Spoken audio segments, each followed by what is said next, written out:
right, let's testify, man. Oh God, you've done so much for me. I'm grateful and overwhelmed here at your feet. And I could stay here forever, Lord, but you call me to something more.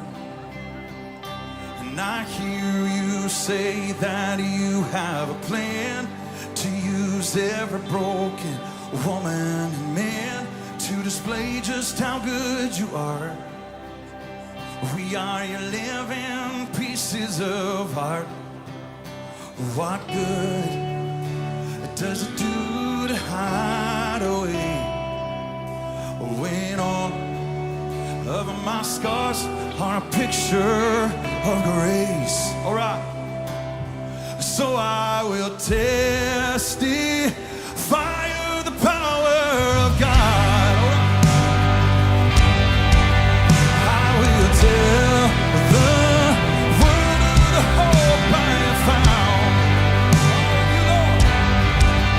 For my body was broken, my heart was made whole, and that's too good to keep to myself. So I will testify of the power of God. Oh, do you believe it? Has He done it for anyone else? I said, has He done it for anyone else? Cause the God that I serve, He's always at work. Has He done it for anyone else? So come on and testify of the power of God. Come on and tell the world of the hope we have found. For our body was broken, our hearts were made whole, and that's too good to keep to yourself. Come on and testify of the power of God. This is my story, this is my song, praising my Savior all the day long. I'm gonna testify. Somebody testify your voice. This is my.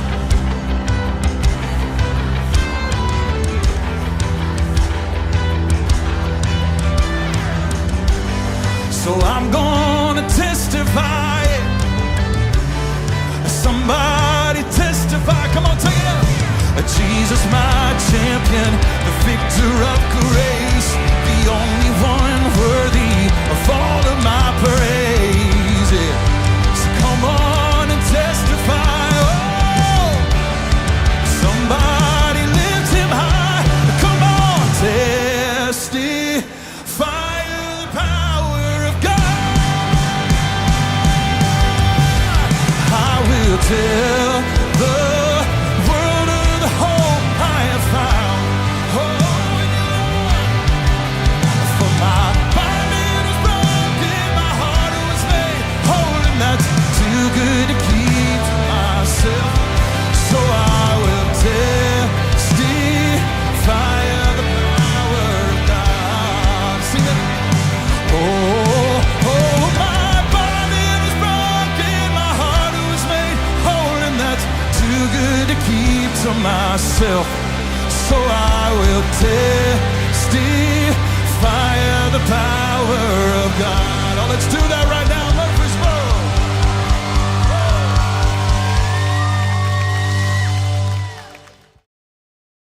And good morning, everybody. Hope you are doing well, or at least as well as you possibly can. I'm trying to adjust the camera location a little bit to try and be able to see the screen better and not look weird like I'm looking off into the distance. So bear with me as I experiment a little bit in the coming weeks on the camera. Anyway, so and of course, hi to those of you in the chat. Johnny Shredder 6322 first in the chat. Good to see you. Trek Reviewer is here. Good to see you, my friend. Jeff is here as well, saying Happy New Year to everybody. And might go watch some other stuff. Wow, aren't you just mean? Street Preacher, better known as Stan Lee, is also here. Said almost forgot it was Sunday. And yeah, holiday time, it always throws everybody off.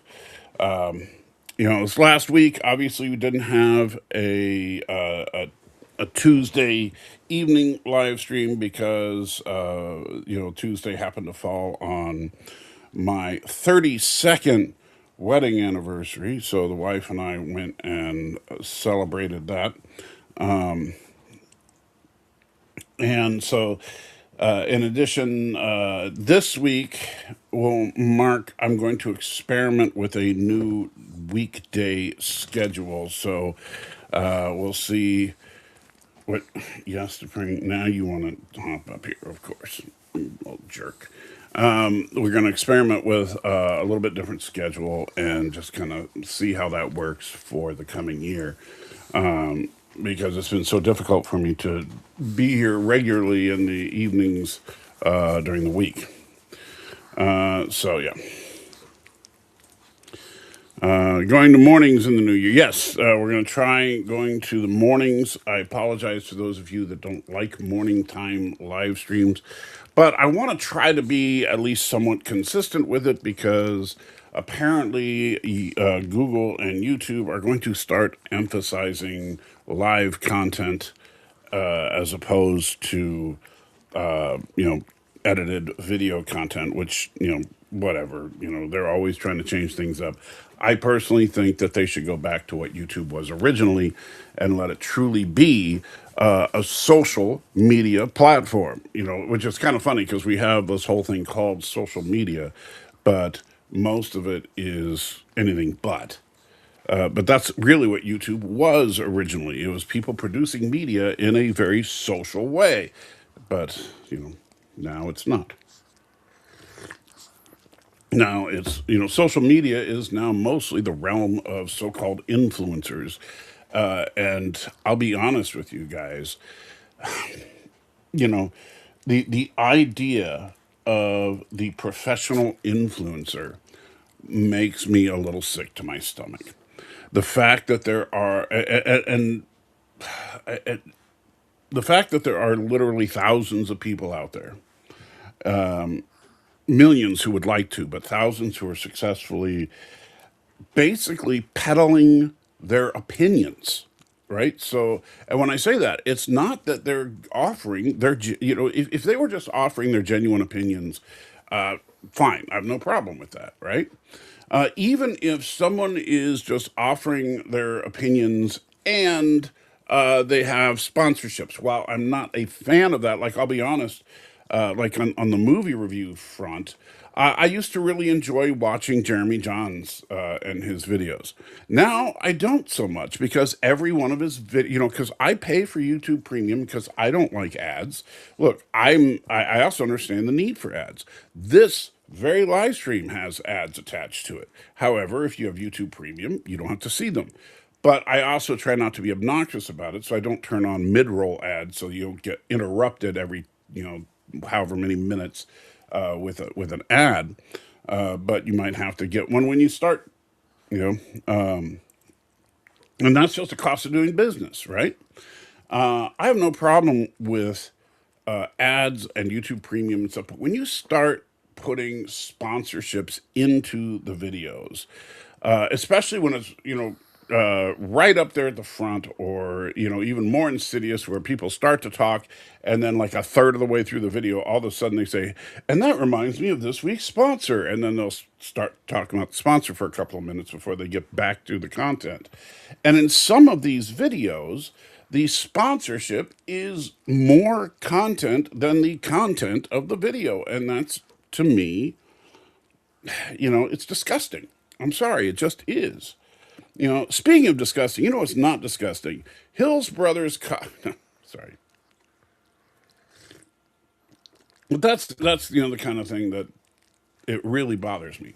Now, the influencer takes it to another level, where the influencer is a person who will actually sell their opinion, meaning that if you want them to be in favor of your product, just pay them the money, and they'll make believe that they are big supporters of that product. We see that in a whole bunch of different energy drinks that have hit the market, right? Where and some of them even created by influencers, and we see that in just all sort. We see that in the 3D printer space, where you'll have people who were don't get me wrong, I still like some of his videos, but like you have people like Uncle Jesse, right? Where Uncle Jesse was a guy who was pretty good at giving unbiased reviews and opinions on different 3D printers and 3D printing products.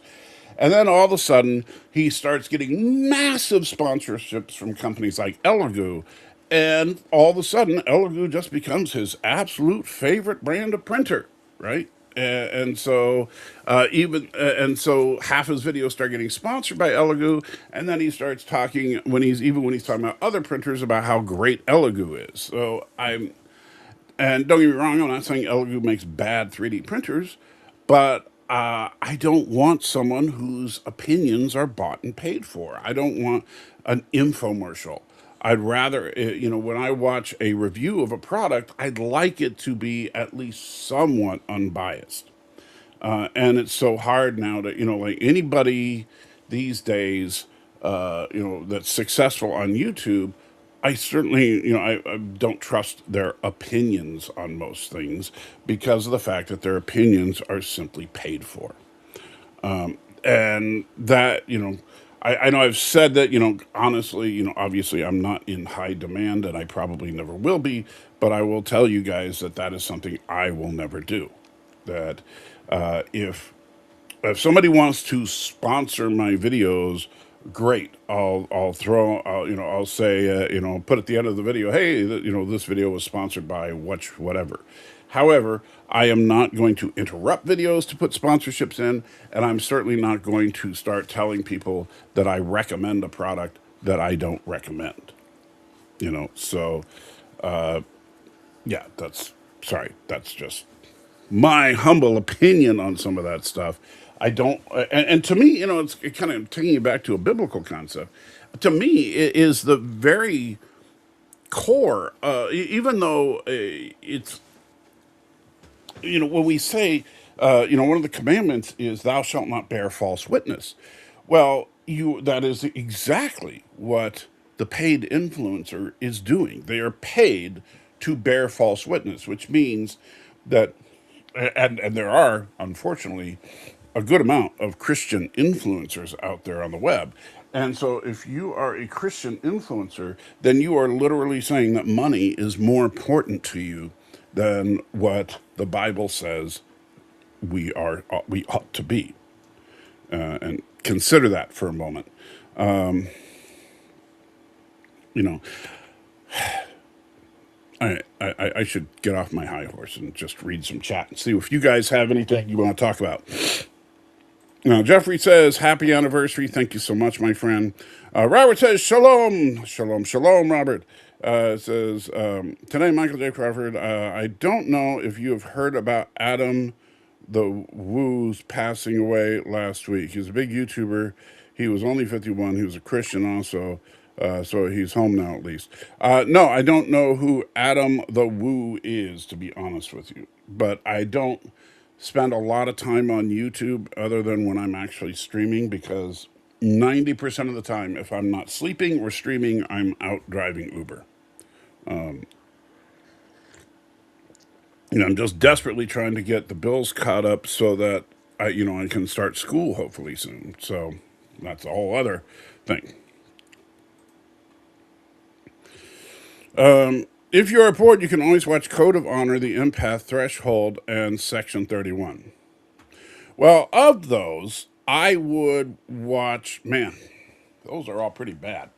I would probably watch The Empath first as my first choice. Then Oh man, probably threshold, then code of honor, and then I would kill myself before watching Section 31 again. Entertainment Tonight and a few other news channels covered his death. That's cool. Again, I don't know the person, but I think that is kind of cool. You know, even if I was a big popular YouTuber or something, I'm more concerned with my friends and family and the impact my death has on them than on whether or not I'm on Entertainment Tonight. But I do think it's kind of cool if you're recognized on Entertainment Tonight. And then there are some people that want to rename buildings and stuff in their honor so that they can be forever remembered. It's harder to make live AI. That might be part of it. As far as why they want to push live, but you know what? I say this: make it a violation of terms of service to use algorithmically generated content, right? You make it a violation of terms of service to use to make YouTube videos that are written by ChatGPT or use a AI voice for the narration or use AI generated content to deepfake various things. Just make all that a violation of the terms of service and you make a zero tolerance policy on it. So if you start posting that kind of content, then your channel gets taken down. And you know what? A lot of people would stop posting that kind of content. Right now, YouTube is getting flooded with AI generated content because YouTube doesn't police it. And that's on them. I'm sorry. Google is a large part of the reason this content even exists. So if they think it's a problem, they could absolutely have their algorithm detect algorithmically generated content. It's really not that hard.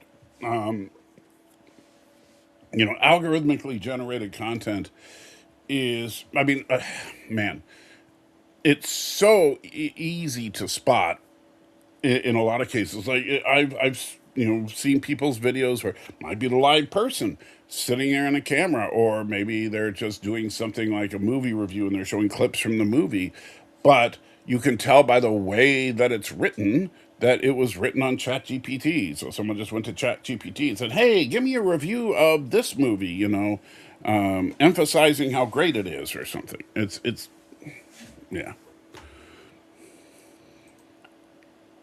All right. John says a 2-minute live read ad for a 3-minute movie review video. Yeah, exactly. I'm done with that. So I very rarely watch Jeremy Johns anymore. And when I do, I always post. You'll know if I've seen a recent Jeremy Johns video because you'll see in the comments. Well, if you look for me, a comment from me saying the video starts at and at whatever point the ad finishes.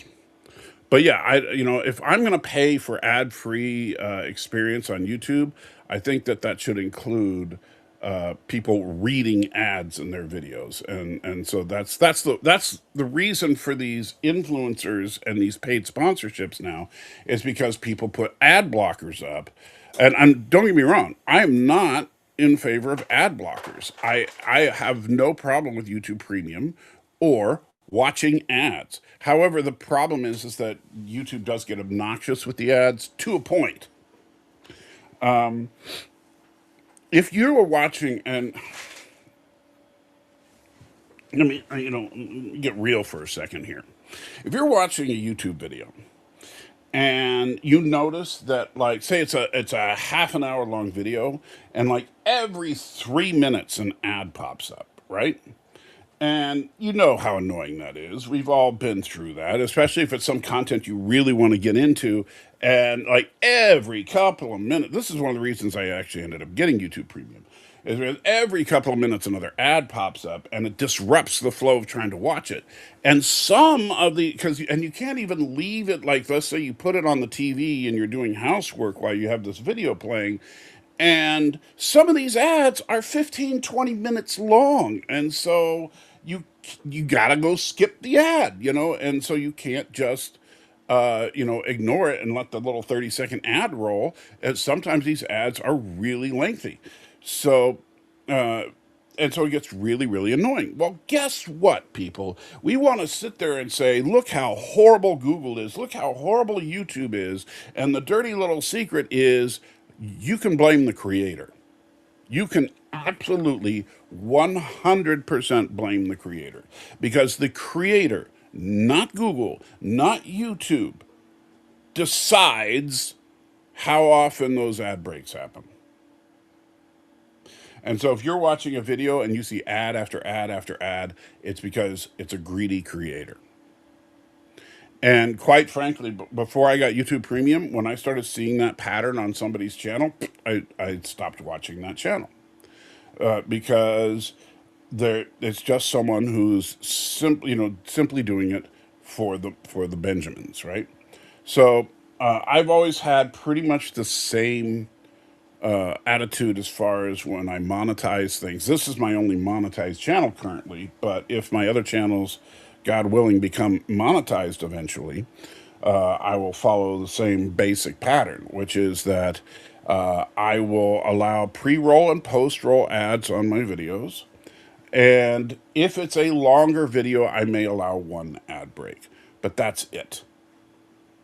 And by the way, longer video doesn't mean more than 3 minutes, right?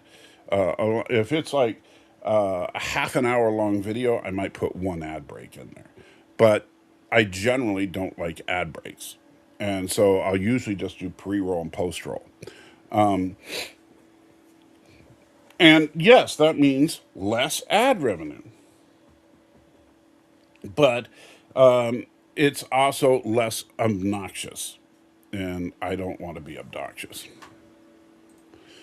Adams the Woo was a travel vlogger. One of his first videos I saw is one he did about Charlie Manson's ranch. Oh, okay. I didn't know Charlie Manson's ranch was a place you could visit. Goes to free movie screenings and does 3-minute reviews with another 3-minute sponsor read. Yeah. And don't get me wrong, Jeremy's reviews I actually have in the past enjoyed. And I like his energetic style. I like the fact that he's a nerd. There's plenty to like about his channel. But now that he does a sponsorship for pretty much everything he does, I don't care. I'd rather, I like Jeremy Johns. I don't care for Jeremy Johns Incorporated. I'm famous for beating people up over candy. Well, you shouldn't do that. I'm just saying. Well, celebrities are always promoting crap they don't use. This is true. And that's why I think it's funny when people actually believe celebrity endorsements.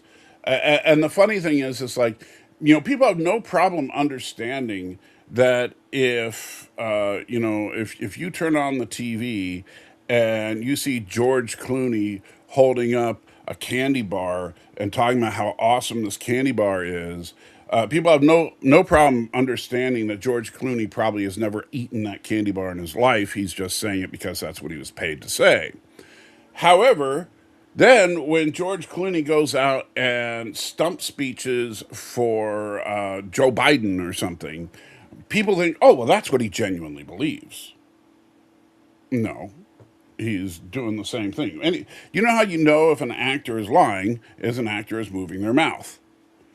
And I'm not saying that to be mean. It's just true that for the most part, and it's not 100% true, but for the most part, when actors are saying anything publicly, they are being paid to say it. And that's why, like, this whole thing, remember with Tom Holland leaking Marvel information. No, Tom Holland was paid to leak that information by Marvel. It's anything and everything they say is very well controlled. And when it's not controlled, it tends to be disastrous for them. And that's why, most actors that are not particularly liberal, like, say, Robert Downey Jr., doesn't talk about politics, right? Because he's not being paid to talk about politics like all the liberal politicians like to pay the celebrities, I mean. Um, Watches are a big one. What celebrities selling watches? I don't know. Ryan Gosling isn't wearing tag Heuer unless he's being photographed. Well, I don't know what tag Heuer is, but if that's something he's doing commercials for, I believe you. Let me see now. Of course, the praying is going crazy. So let me see.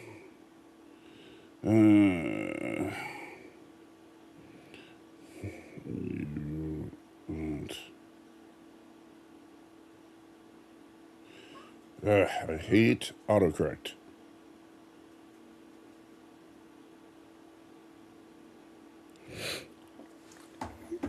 Let's see. Josiah then says, how does Mr. Bean defeat Hannibal Lecter? Does Hannibal not mess with Mr. Bean, or would he do something too? Well, how would Mr. Bean defeat Hannibal Lecter is probably, Hannibal Lecter is a very cultured individual. Would probably be on a trip to London to, enjoy the sights. And he would be, he would go and sit down at a restaurant where Mr. Bean happens to be there as well.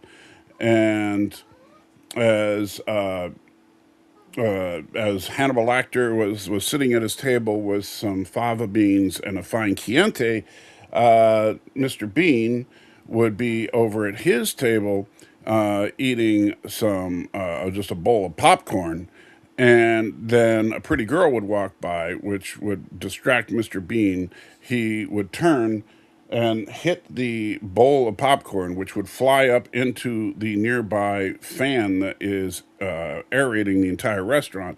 The popcorn would get caught in the fan blades and then go shooting out, and one piece of popcorn would shoot into the back of Hannibal Lecter's throat, and he would choke to death.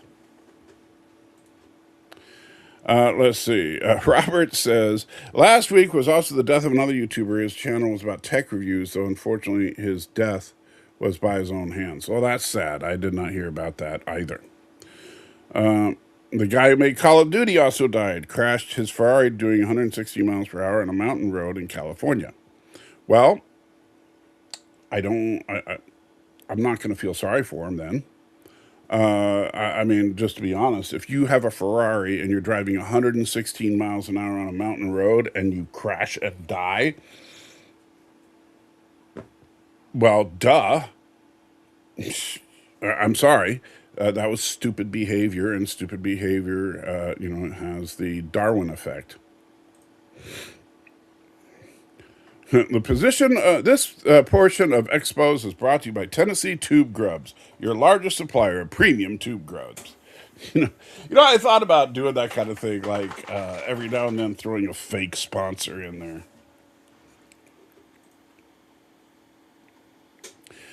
Jester Vigilante, extremely dangerous master, hand-to-hand combat master of sword, just as smart as Hannibal Lecter, master of alchemy, has power gods can turn into a dragon, versus Doctor Doom. Has power gods? I don't know what power gods are. Yeah, dude, I don't know. I mean, is Jester Vigilante an actual character for something, or is that something you just made up? Because without having some objective standard to be able to look at, I don't know.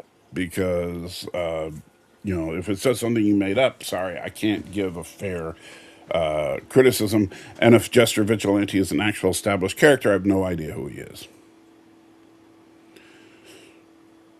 I hate videos with AI voices because half the words are said wrong. Sort of like Lore Reloaded video. Exactly. You see, that's why I think Lore Reloaded is, in fact, AI. I don't think he's an actual person. That's why, because when the starship raises its shields, oh, boy. I'm getting views from making AI content. That may be, Josiah, but you know what? You're not making AI content. You might be getting views, and that's why people do it, because it's easy. And I get it. It's easy. But you know what? Art isn't necessarily supposed to be easy. And I think we lose sight of that. We think that, oh, and I'm sorry, I know that I have good friends, very good friends that are very pro AI, right? And I use AI occasionally. Like I like the Sunu, the AI music generator. I don't have a problem with using AI to enhance your art if it's doing something that that fills in a missing piece, like in my case, putting in, creating music. I might write, so I'd be able to write the lyrics, but I can't put it to music because I don't have the time, resources, or skill set to do so.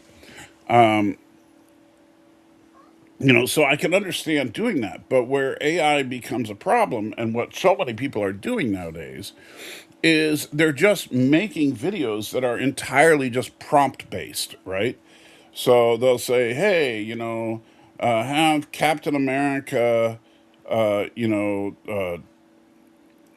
take off his uniform and then put on a Captain Hydra uniform, and then they plug it as a trailer for Avengers Doomsday or something, and get 5 million views on a fake trailer that has nothing to do with the actual Avengers Doomsday. It's misleading content, which is already a violation of terms of service. It's deep fake, which is also technically a violation of terms of service, but they very rarely enforce it. And it's lazy. I'm sorry. It's just lazy. Sweet.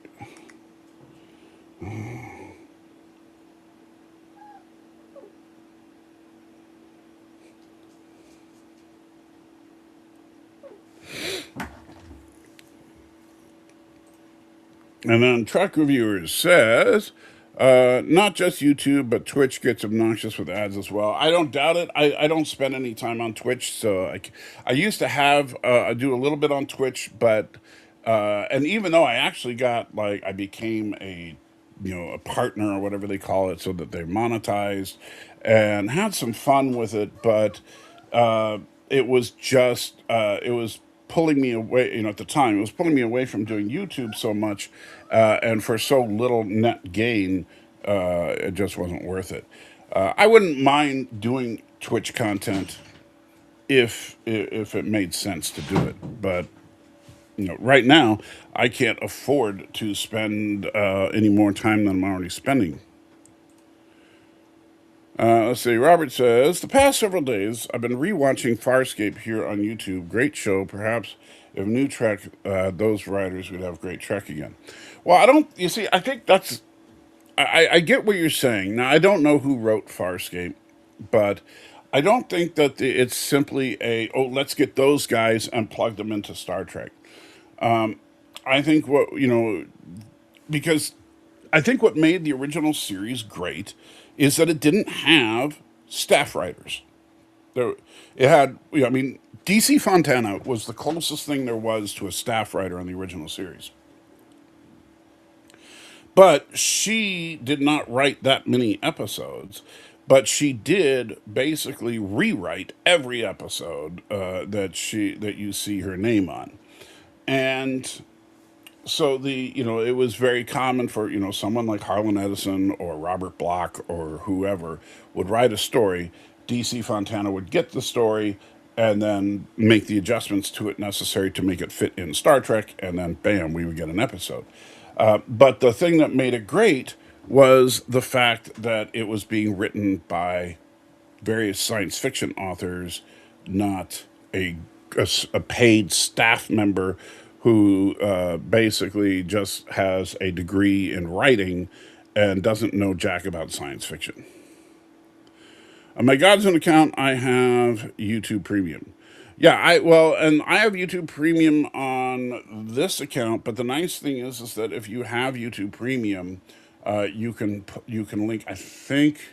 Well, I try to remember because there's this account like with the one YouTube Premium account. It's like it covers me, my wife, my daughter, my son, and my alternate account. So yeah, it's you know pretty good.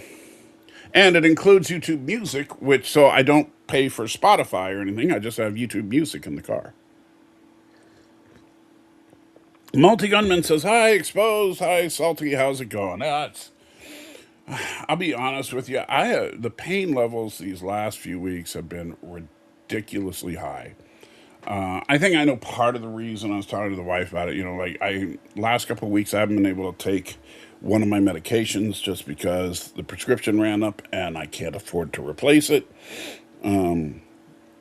That's just the nature of the beast. So there's a drug that I need to take that's like $80. I don't have $80 to spend on a prescription, so I just go without. So that's a big part of it.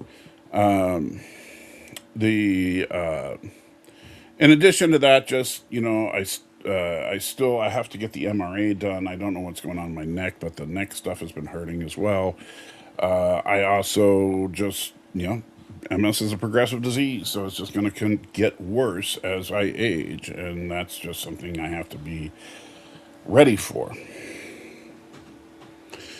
Let's see. Fruit says, "I think YouTube doesn't let me live stream until I get a minimum number of subscribers or something." I don't know what the threshold is for live streaming on YouTube. I know that they have a certain threshold that you have to cross to be monetized, but I don't know what the live streaming threshold. I don't think you have to have a lot of subscribers to live stream because I live stream on the Nerd Fights channel and it doesn't have very many subscribers at all. I've had ads play on my videos. Yes, if you are not this is one of the things that I do think is kind of messed up.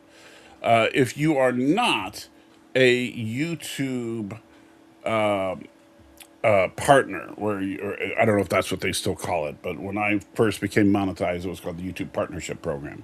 But if you're not a YouTube partner, and so you don't get ad revenue, YouTube can still, according to their terms of services, they can put ads on your videos, and so they can still get revenue off of your videos. And I think that the idea there is to try and if you happen to be a no-name creator and you hit a viral video, they want to be able to have ads on it so they can make money off of it. However, if you are in fact a creator who is monetized, you do have control over the amount of ads that show up. And most of the time when I'm talking about this kind of stuff, I'm not talking about some guy that has 10 subscribers and you happen to see their video. I'm talking about the person like Lore Reloaded that has over 100,000 subscribers, and you see 10 ads on a 10-minute video and you just want to punch somebody in the face. The person to punch is not Google, it would be Lore. Speaking of which, hey Lore, how you doing? So there's nothing wrong with ad breaks, post and pre. If folks don't like it, they don't watch free content. Easy. I'm not saying that ad breaks, post and pre are all bad. In fact, you may have missed it, but I said on my monetized videos, I always have post and pre, and if it's a longer video, I might put an ad break in. I'm just saying that if it's obnoxious where you get 10 ad breaks in a single video, every few minutes there's a big ad break. Don't blame Google for that. It's the content creator being greedy. And Multi Gunman saying hi. Young Michael versus Danny versus Lore Reloaded. Well, see, the thing is that by my perspective, Danny and Lore Reloaded are already young. So it depends. Are we all going to be the same age, or are we all de-aged the same amount? Because then it could depend. Because if you go back far enough to where, say, Lore Reloaded and Danny are like 3 years old, and I'm 20, I'm gonna curb stomp them, right? But if you're going to say that we're all 20, well, I don't know, because we were all none of us were really in particularly good shape. That's at various points in our lives. So, yeah, hard to say. And Laura says, "I too hate making money to feed my family and accepting that dirty, dirty corporate money." That's not what I said, Laura. Obviously, you weren't listening. Or maybe you're just feeling feisty. How do you know when an actor is lying? They're moving their mouths. Very true statement. Yep. So earnest question says Laura. Remember when the producer for Star Trek stated the lawsuit again? Stated the lawsuit against Axonar was going away. Do you think that there was some strategy behind it? The Paramount lawyers denied it. I don't know. I think that I would guess there had to be some kind of strategy behind it, just because it's a no-brainer win for Paramount, right? Because Axonar was violating Paramount trademark and copyright. So, and any, by the way, any Star Trek fan film generally does, to different extents with different fan film productions, right? So some very, very little, some extreme, right? It just depends on what you're doing, uh, and whether or not what you're doing can be classified as, because there are some things that are protected, such as parody, right? So, for example, I would say, Laura, most of the stuff that you and I have done would be protected because we do almost everything we've ever done has been very tongue in cheek. And so we're usually doing parody of Trek as opposed to trying to do original Trek. But then you look at something like Star Trek New Voyagers or Star Trek Phase 2, where they were earnestly trying to make a Star Trek series that was either a sequel to or continuation of the original series, then you are definitely crossing into copyright violation and trademark violation, because you can't claim that these are original works. And if you make money off of it, all that money should be going to Paramount. And so now, granted, most of these fan productions are done out of love and not to make money, and just to show their appreciation for Trek. And I think that for the most part, Paramount would turn a blind eye to that because they knew what it was. But when Axonar was in production and they started bragging about the fact that they were going to try to make a better Star Trek movie than Paramount has made, and they're hiring real Hollywood actors and they're going to make money off of this and all this stuff, then Paramount sat up and said, "Whoa, whoa, whoa, no, that ain't cool." And so I think that the lawsuit was completely justified. I do think it's interesting though, because the biggest scam to come out of Axonar is people that actually believe it's ever going to happen, right? I mean, how many years has it been since a prelude to Axonar? I don't even know at this point. It's been a very, very long time. And the funny thing is that they've been promising this incredible production.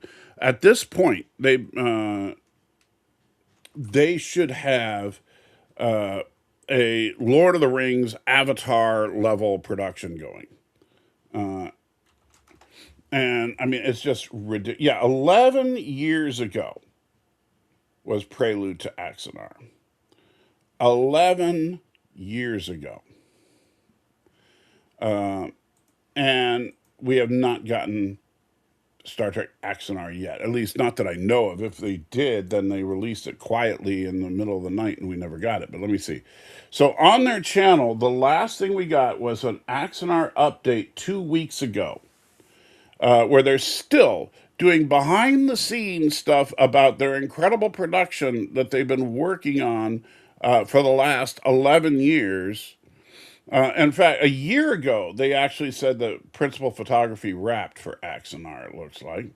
So they've been in post production for this for a year after 10 years of production, apparently. But yeah, so we'll see. But the funny thing is that they were releasing visual effects that was supposedly for, man, it's longer ago than that, because I'm seeing stuff like on their channel going back 12 years, actually. So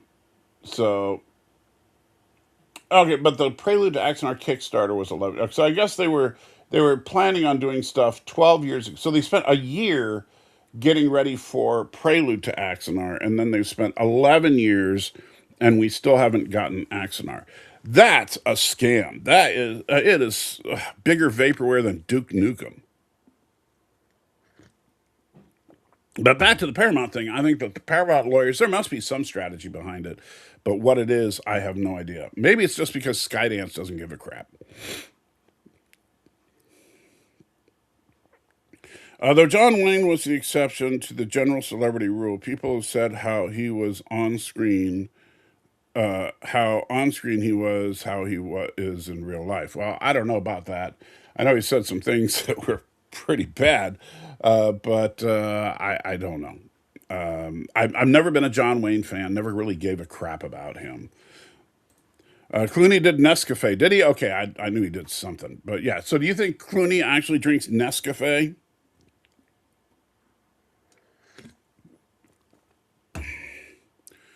Pee Wee Herman versus RuPaul. Well, that's an interesting one because you see, they would just end up going out on a date to an adult theater, I think. It was like John Wayne's final movie was his most personal, the shootist. The character he played in the movie was dying from cancer. Well, like I said, I don't know jack about John Wayne. I've seen a few clips of him in movies, and it's like I don't understand what people see in this guy. And don't get me wrong, if you like John Wayne movies, good on you. That's not my thing. I'm not a big Western fan anyway. But I don't. I just don't see the appeal. In real life, he was suffering and dying from cancer. But you know what? You know what means more to me than the fact that John Wayne made his last movie about himself dying of cancer was the fact that Chadwick Boseman was dying of cancer when he made two of the best action films of all time and didn't say a word about it. Nobody realized, in the general public, most people had no idea that the guy had any problem until he was dead. And he had been suffering and fighting cancer throughout the production of Black Panther and Infinity War. And Infinity War and Endgame. And he the last thing he did before he died was go to a children's hospital visiting kids who were dying of cancer dressed as Black Panther. The what makes I'm sorry, to me that's way that means way more than if Chadwick had just made a movie towards the end of his life about, oh, poor is me, I'm suffering from cancer. Again, if I haven't seen The Shootist, maybe it's a great movie, and I'm not a John Wayne fan, and if you're into that kind of thing, good on you. But to me, as a person, I admire what Chadwick Boseman did. Or it was Nespresso. I think you're right. I think it might be Nespresso. That you're talking about the coffee machine thing. I think I think that might have been him. Do you like SNL commercials? Church Life brought to you by the Bassomatic. Oh man, the Bassomatic. That's good bass.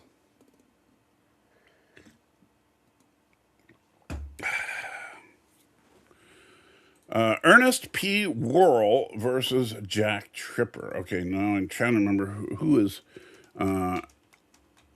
Ernest P. Worrell. Oh, that guy, Ernest. As in Ernest Goes to Camp and all that. You know what? I would. I would probably have to say that uh, if they were meeting in any basically neutral ground, Ernest is just so annoying that any people around there would immediately side with Jack and form a mob to help Jack, and so Jack wins. Pee Wee Herman versus Screech from Saved by the Bell. Oh, Screech, 100%.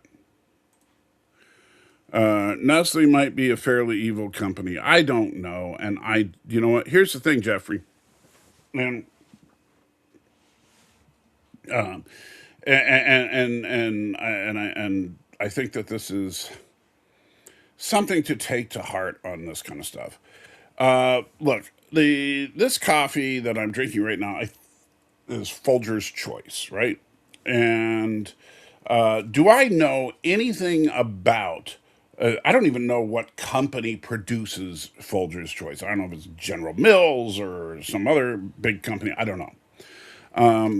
I don't know anything about the ethics of their coffee bean gathering technique. And actually, by the way, coffee is not a bean; it's a berry. But that's a whole other thing. But I don't know anything about that. I don't know what the political beliefs of the senior executives at the company are. I have not, I don't know jack about the company, right? I do know that I enjoy their instant cappuccino.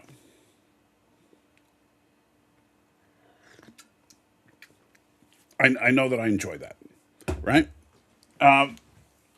And I'll say this: I know that when I go and I watch a movie, I know if I enjoy the movie or not. I don't care what the political beliefs of the actors are. You know, I would hope, being a Christian, I would hope that they're Christians. But whether or not they're Christians doesn't make a good product. In fact, I think one of the worst things is that when people try to advertise a product as something that has nothing to do with the product, right? So, buy this, like Chick fil A is a great example.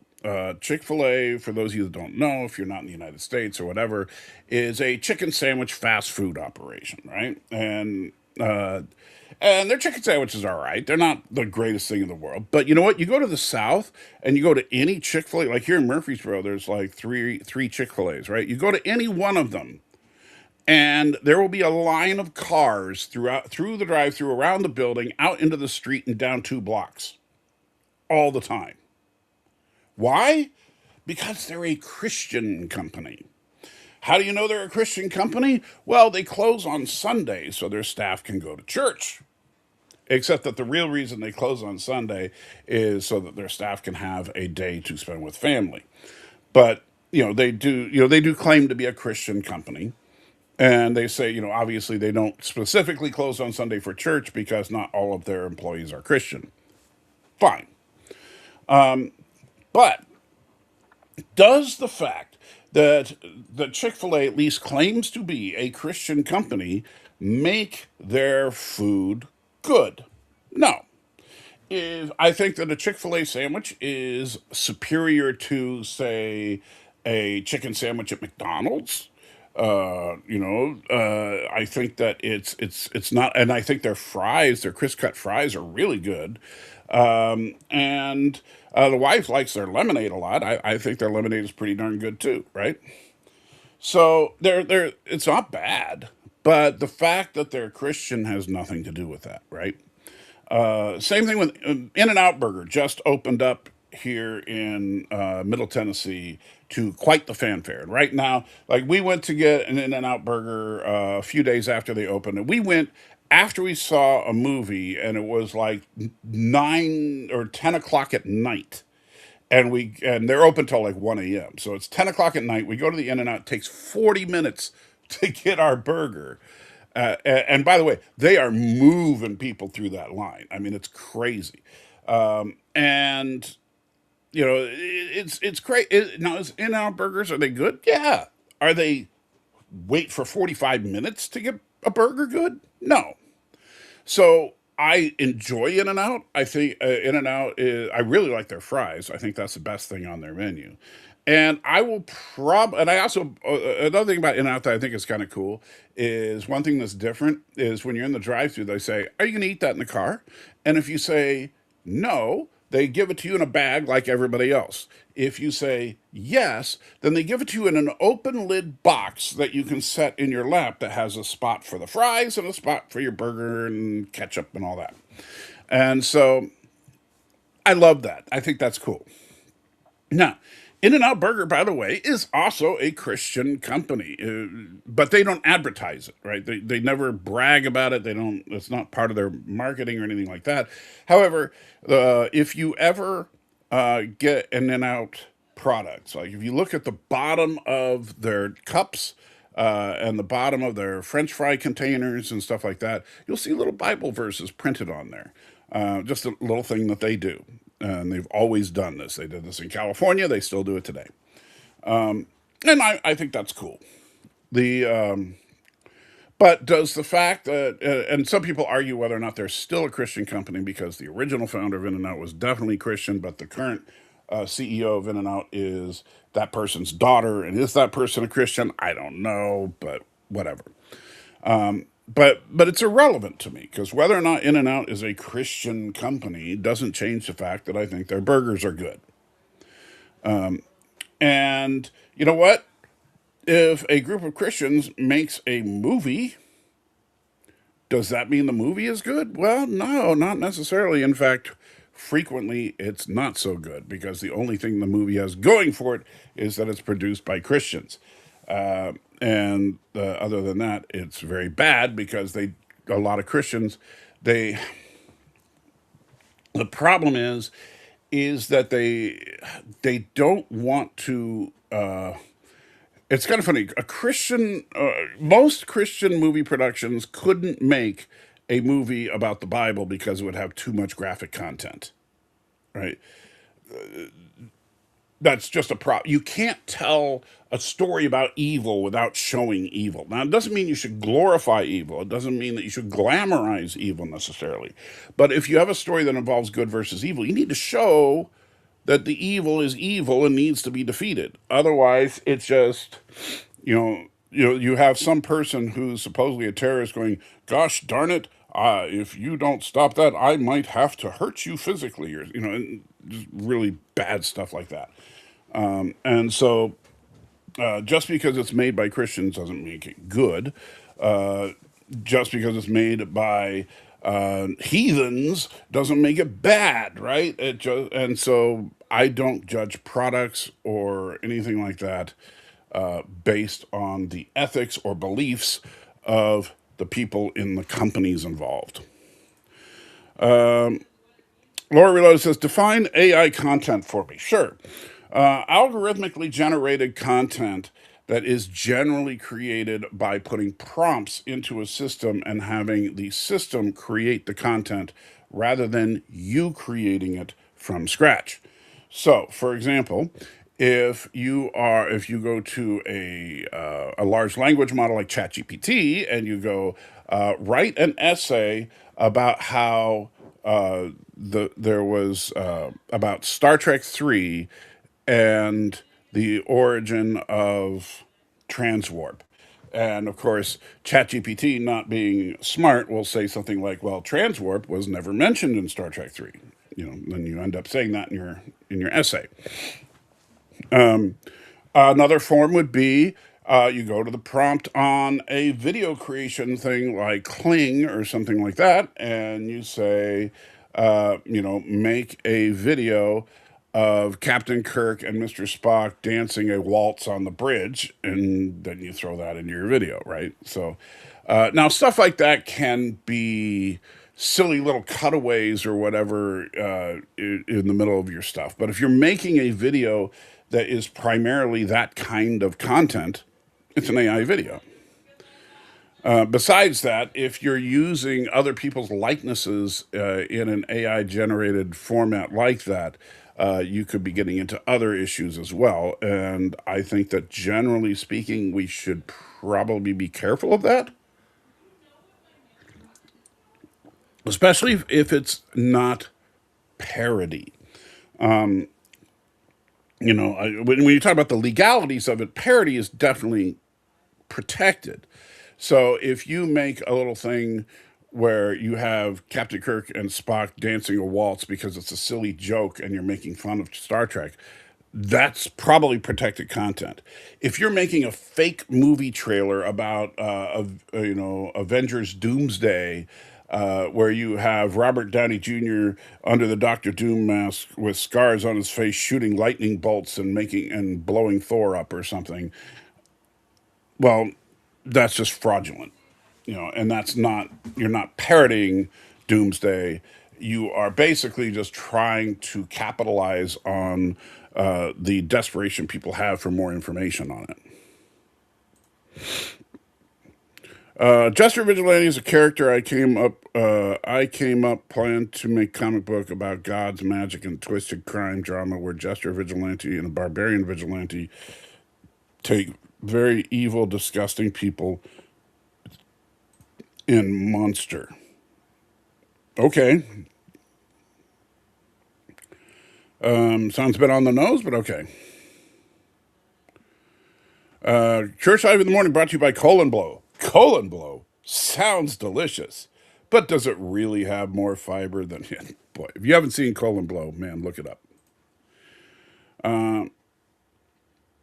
Twitch does Mallow multi-platform streaming now. I don't know what you mean by Mallow multi-platform streaming, but I mean, I know that like Twitch had a little, like one of the reasons that I didn't stream on Twitch was that I couldn't simulcast on YouTube for a while because if you did, then you couldn't monetize. That was Twitch's terms and conditions. You could not have, anything that you monetized on Twitch had to have like an exclusive rights contract for X number of days.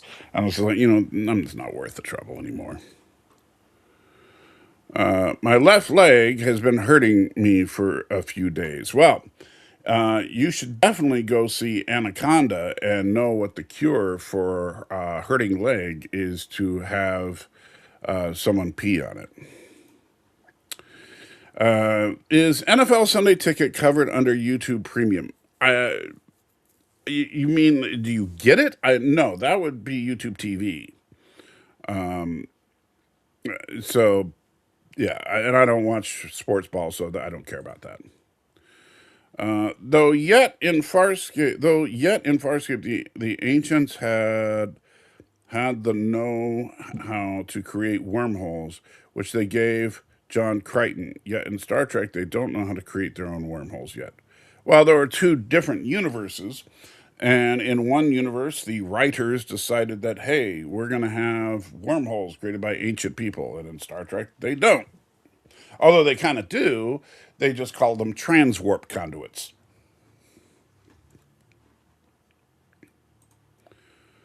You need 100 subscribers to live stream on your phone. Well, maybe that's a phone thing because I don't ever live stream from my phone, except for on very rare circumstances. Just like nowadays, I heard on here that people that pay for the ad-free version of Hulu, they still do post ad rolls. Yeah, that's really something that's kind of annoying. Is that nowadays, if you're paying for premium services on these streaming companies like Hulu or Netflix or a lot of these companies, all it means when you're paying for ad free is that you don't get ad breaks once it starts. So you might get an ad before and after, but you're not going to get an ad during, which is still better than not. But at the same time, it's like, my goodness, if you're going to pay to not have ads, we shouldn't have to see ads. I mean, I think it's that simple. You should never curb stomp a 3-year-old unless if it's Hitler. Really? Are you sure? Never? I mean, so for example, let's say you have a perfectly innocent 3-year-old who is about to hit a button that will launch a nuclear device at New York City. And the only way to stop the 3-year-old is to curb stomp him. Would you do it?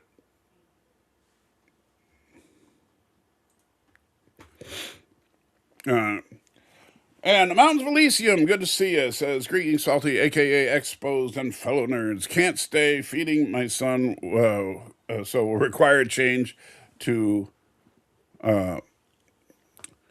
Require a change to Bippy or Mrs. Rachel, but wanted to drop by and give a stream a like. Well, thank you, even though you're probably long gone. And that person with an eagle avatar, that's name I can never get right, says Doctor Doom versus Doctor Fate. Fate is actually better, in my opinion, than Doctor Doom at Magic most of the time. Current Doom probably takes it, but Doom at most other times probably needs magic and science. Well, I think one of the problems, like, if you look at the comic books, like both Doom and Fate are way OP in the comics right now. I kind of prefer, like and I like the fact that the MCU has been downplaying people's powers quite a bit. But I would say this: I think that classic Doom, classic Fate would, it would be pretty close. But remember, classic Doom wasn't really a sorcerer supreme. He just mixed sorcery and science. He wasn't like Doctor Strange level sorcerer, where Doom is like all powerful in the comics these days. So I think that overall Doom probably takes it, but yeah, he does. But you see, the thing is that he does have the added ability of science and sorcery. So that's what gives him the edge over someone like Doctor Fate or Iron Man. Anybody who uses one or the other, well, he has both, so he has a natural edge. Pee Wee Herman versus Ernest. I think both of them will. If it's like matter and antimatter, they'll both annihilate each other on contact. It could be the Skydance thinks most fan films are better than Kurtzman Trek. I don't think that you're gonna. I don't think that's the case. I know people want to diss Kurtzman era Trek like it's the worst thing ever. Look, it's not all 100% bad. It's certainly not great, but you know what? People romanticize the Berman era, and heck, I even have a tendency to romanticize the original series a bit. Now, I do acknowledge that there are some really bad episodes of the original series, right? And the Children Shall Lead, Miri, the empath someone mentioned earlier, the was it no the way to Eden. There are some just bad episodes in the original series for sure. And some of them are, way worse than typical bad episodes of other Trek shows. But let's not pretend that the Berman era was like, ooh, it's so good. I mean, I'm sorry. If you really want to romanticize how awesome the Berman era was, and I know the Berman era isn't 100% Berman, but we just call it that because he was the man in charge for the majority of it.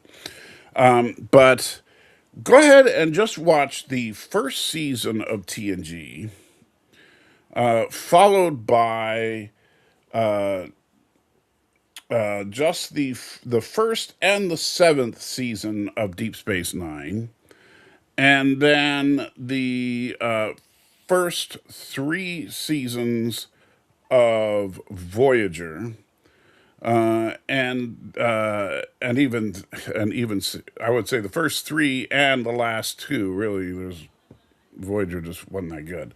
And then the first two seasons of Enterprise, and tell me again how awesome the Berman era is.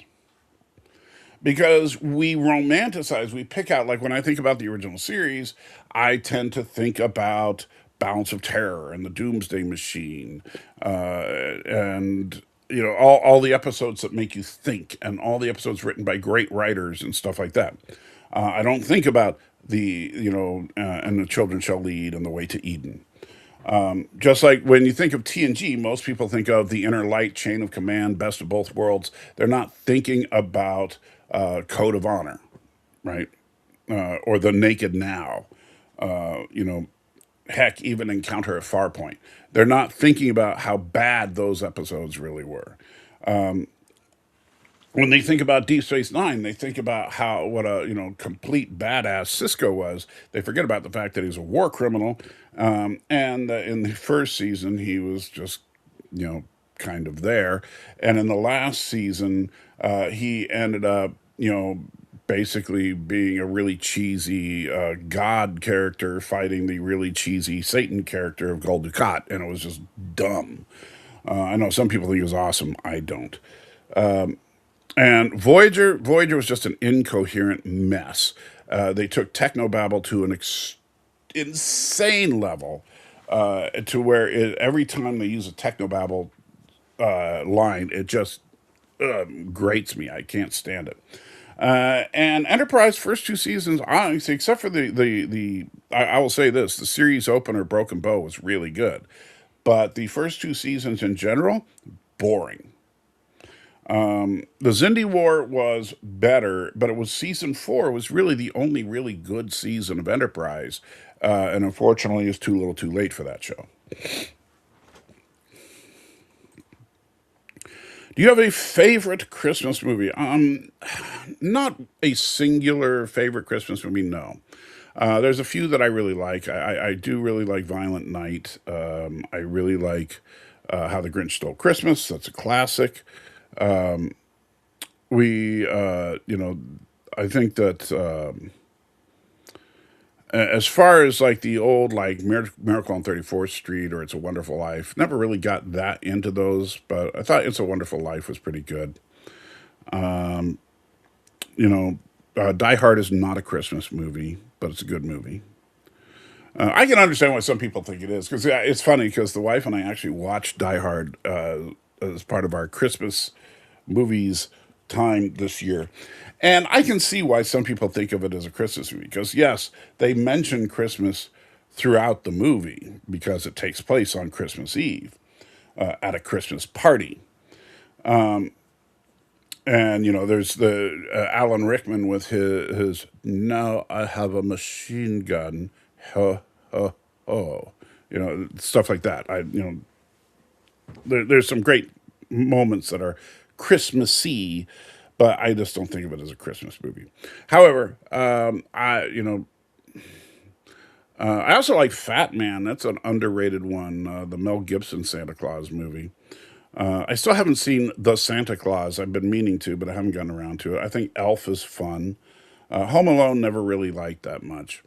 So there you go. That's a quick rundown of Christmas movies for me. I ended up watching Angels in the Outfield with my dad over Christmas. Never seen that one. Not really a Christmas movie, but sort of religious. John Wayne was a man. John Wayne was the man my family build America.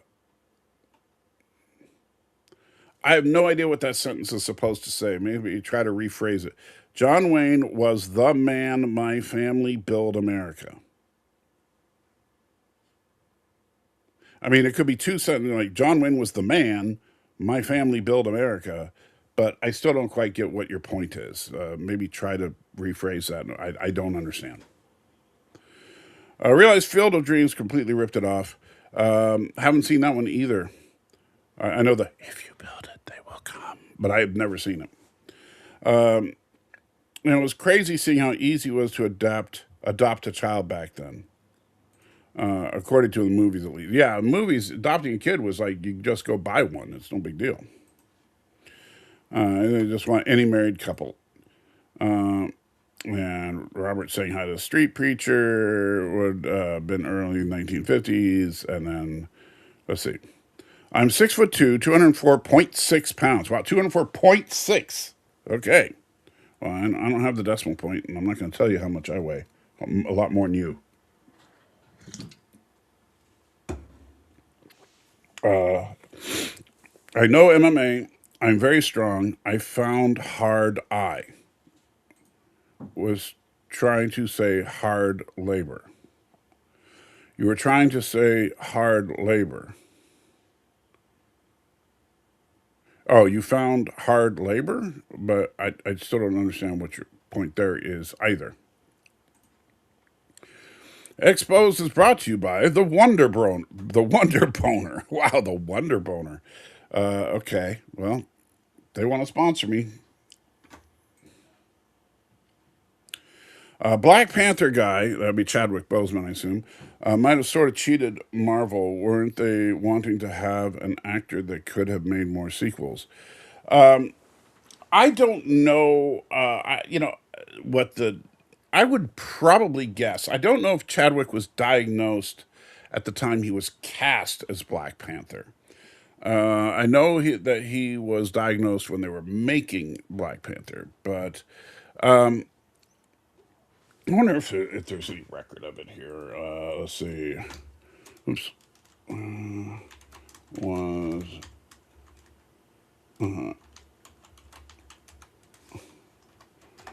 let's see.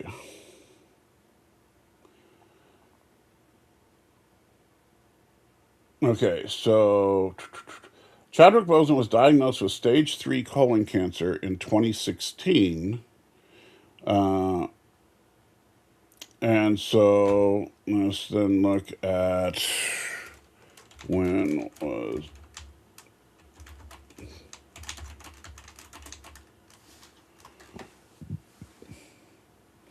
Chadwick Boseman was cast as Black Panther in late 2014, with Marvel officially announcing him in their Phase 3 slate, leading to his debut in Captain America Civil War 2016 and his own Black Panther 2018. So when he made Civil War, when they were filming Civil War, he was not diagnosed. However, he was diagnosed before they filmed Black Panther, from the looks of it. And because it was in 2016 that he was diagnosed, the same year that Civil War came out, which means he had already finished filming. But yeah, so I don't think it's fair to say that Chadwick pulled a fast one on Marvel, since he didn't know for 2 years after he was cast. Shunk versus Honey Badger. I assume. Do you mean like a skunk versus a badger, or these characters? Because if you mean a skunk versus a badger, that's actually a tougher fight than you would think. Because aside from the smell thing, the badger has a pretty good advantage. And so I would dare say the badger would probably win 9 times out of 10. Nelsie likes to drain local water wells and sell it back to the residents. Well, I don't know that that's true, so I will not comment. Pay nearly nothing for access and sell it for $2 a bottle. Again, like if you're talking about Nestle water, and there, by the way, Nestle is not alone in this. As far as bottled water companies, basically just you know digging a well, taking the water, bottling it, selling it. Right? It's nothing special. It's just water. Now, if them doing that affects the local water tables, which means that it makes it so that other people lose water access because of it, those locals could have a potential lawsuit. Now, I don't know where this has supposedly happened, and so if it happened in a country where you don't have any kind of water rights on your property, that could be problematic. But if Nestle opened up a place, that affected my ability to get water from the land, then you better believe I would sue them. My children book is about a white flower doctor who the plants of the form evil overlord and dark. Dude, I have no idea what you're talking about there. That sounds like a drug trip, not a children's book. AI overview. Nestle faces heavy criticism for marketing of infant formula in developing nations, leading to health crisis, unethical water extraction, child labor, price fixing allegations. Okay. Tell me a company that, like, look, you could argue about the lithium mining that Tesla inspires, or you could talk about the child labor that Apple employs over in Asia, or you could talk again, any company. If you dig hard enough, you're going to find stuff like this. So, is that a bad thing? Yes. Should companies that do bad things be punished for said bad things? Yes. Do I have time to investigate every company that I purchase products for? No. And what's, it's the devil you know versus the devil you don't, right? So you say, well, Nestle obviously is a horrible company because of unethical water extractions, child labor, price fixing. Well, guess what? If price fixing was involved with Nestle, it's probably involved with all their competitors too. Otherwise, it wouldn't be price fixing, which means, okay, so now you can't buy from Nestle, but you can't buy from any of their competitors. So I guess you're just not going to buy any bottled water, any candy bars, any coffee, anything that Nestle produces, because they are involved in price fixing with their competitors on the same products. The 70s Wonder Woman versus Supergirl. Oh, Supergirl wins that hands down because the 70s Wonder Woman was kind of based on classic Wonder Woman lore, which is kind of funny because if you look at modern Wonder Woman stuff, what are the bracelets even for? I think they're called the bracelets of submission or whatever. But her what are they for? Because back in the 70s TV show, and of course in the comic books at the time, they were her primary defense. She was very fast, and so if you shot a gun at her, or shot an arrow at her, or threw a knife at her, or whatever, her bracelets were basically, it would be like having adamantium, and they were some kind of indestructible magical metal, right? And so if you shot at her, she could hold up her bracelet, deflect the bullet, no problem. And that was her primary means of defense. If you stabbed her with a knife, it would hit her just as hard as it hit anyone else. She was not super endurable and super invulnerable like Superman. So she was not bulletproof. She was not knife proof. She was not any kind of weapon proof.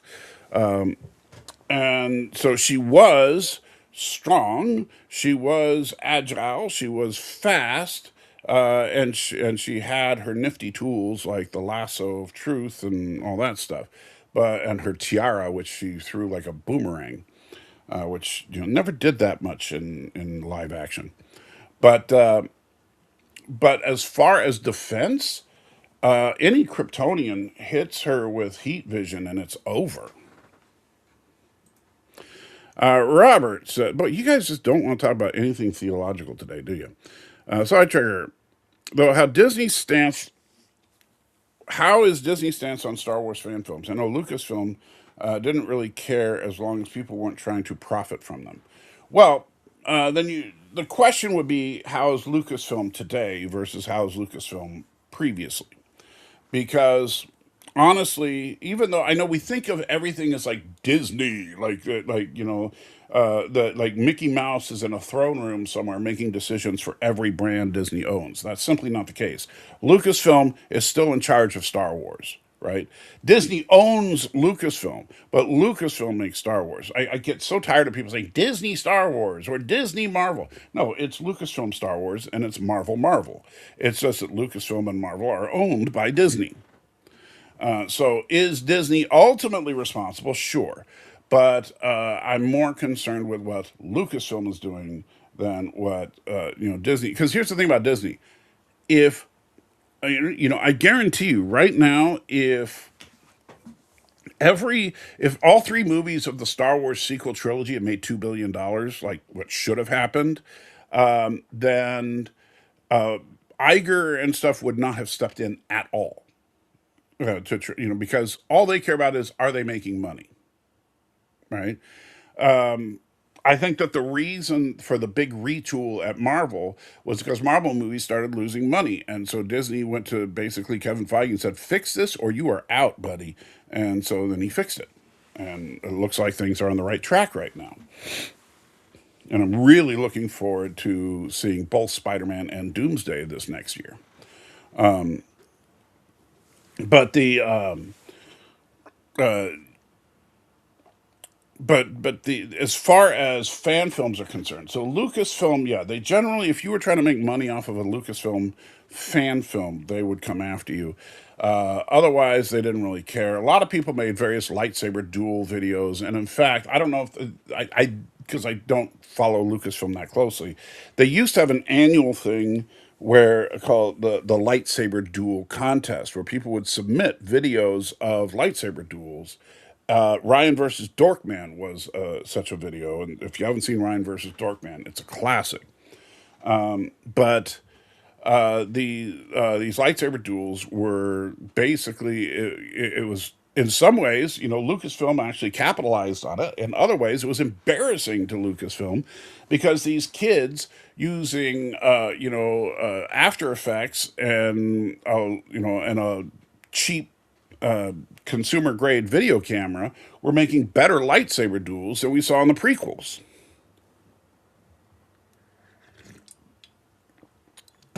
And so, and don't even give me, I mean, the duels in the sequels are barely worth even mentioning. So it's kind of funny because we haven't had a really good lightsaber fight. After the Phantom Menace, like I'm sorry, a lot of people think that the Revenge of the Sith, that was a great fight. I think it was drug on and it was kind of repetitive. I thought that the fight in the Phantom Menace was awesome. It wasn't too long, but it really left you wanting more at the end of it. That sequence after Qui Gon is taken down and Obi Wan and Darth Maul go at it is insanely cool. But we haven't had anything really that good throughout the sequel trilogy. And honestly, I think that the final fight in Obi-Wan was the first really good lightsaber fight that we've gotten, and since then. So, yeah. Ghostbusters versus Pinhead. Pinhead definitely wins because he's not a ghost. And so Ghostbusters' tools would be useless against Pinhead, who would simply spear them with his chains, rip them apart, and torture them for all eternity. To which Bill Murray would just be sitting there going, oh man, this sucks. There are some good episodes in season 1 of TNG. You know, I know that some people, like for example, I know Darren Wagner is a huge fan of Peak Performance. And Peak Performance is a for if you're judging just season 1 of TNG, Peak Performance is a good episode of season 1.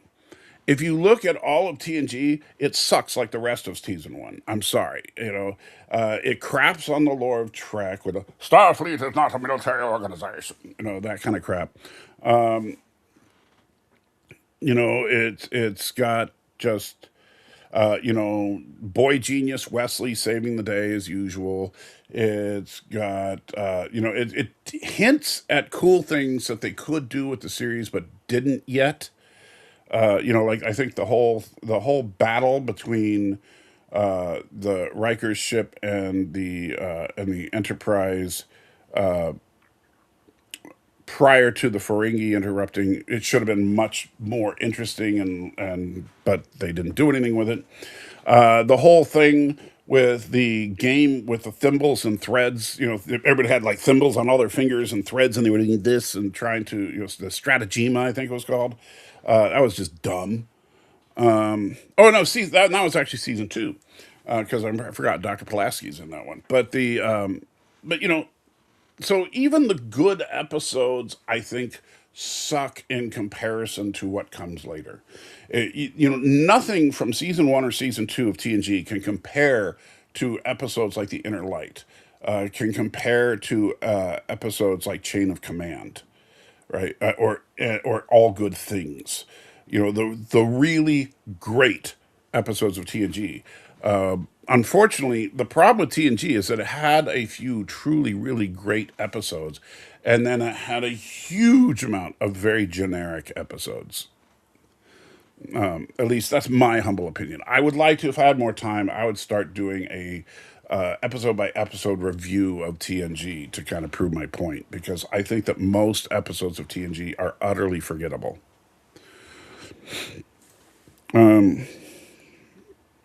It's like last night's Me TV TOS episode was Court Martial. Great episode, perhaps underrated. Also, Kirk, Spock, and Scotty were all put on trial.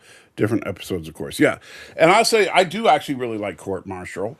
Court Martial is it's really interesting because and I wish that somebody had done something. I don't mean like a fan film, although a fan film would at least be doable.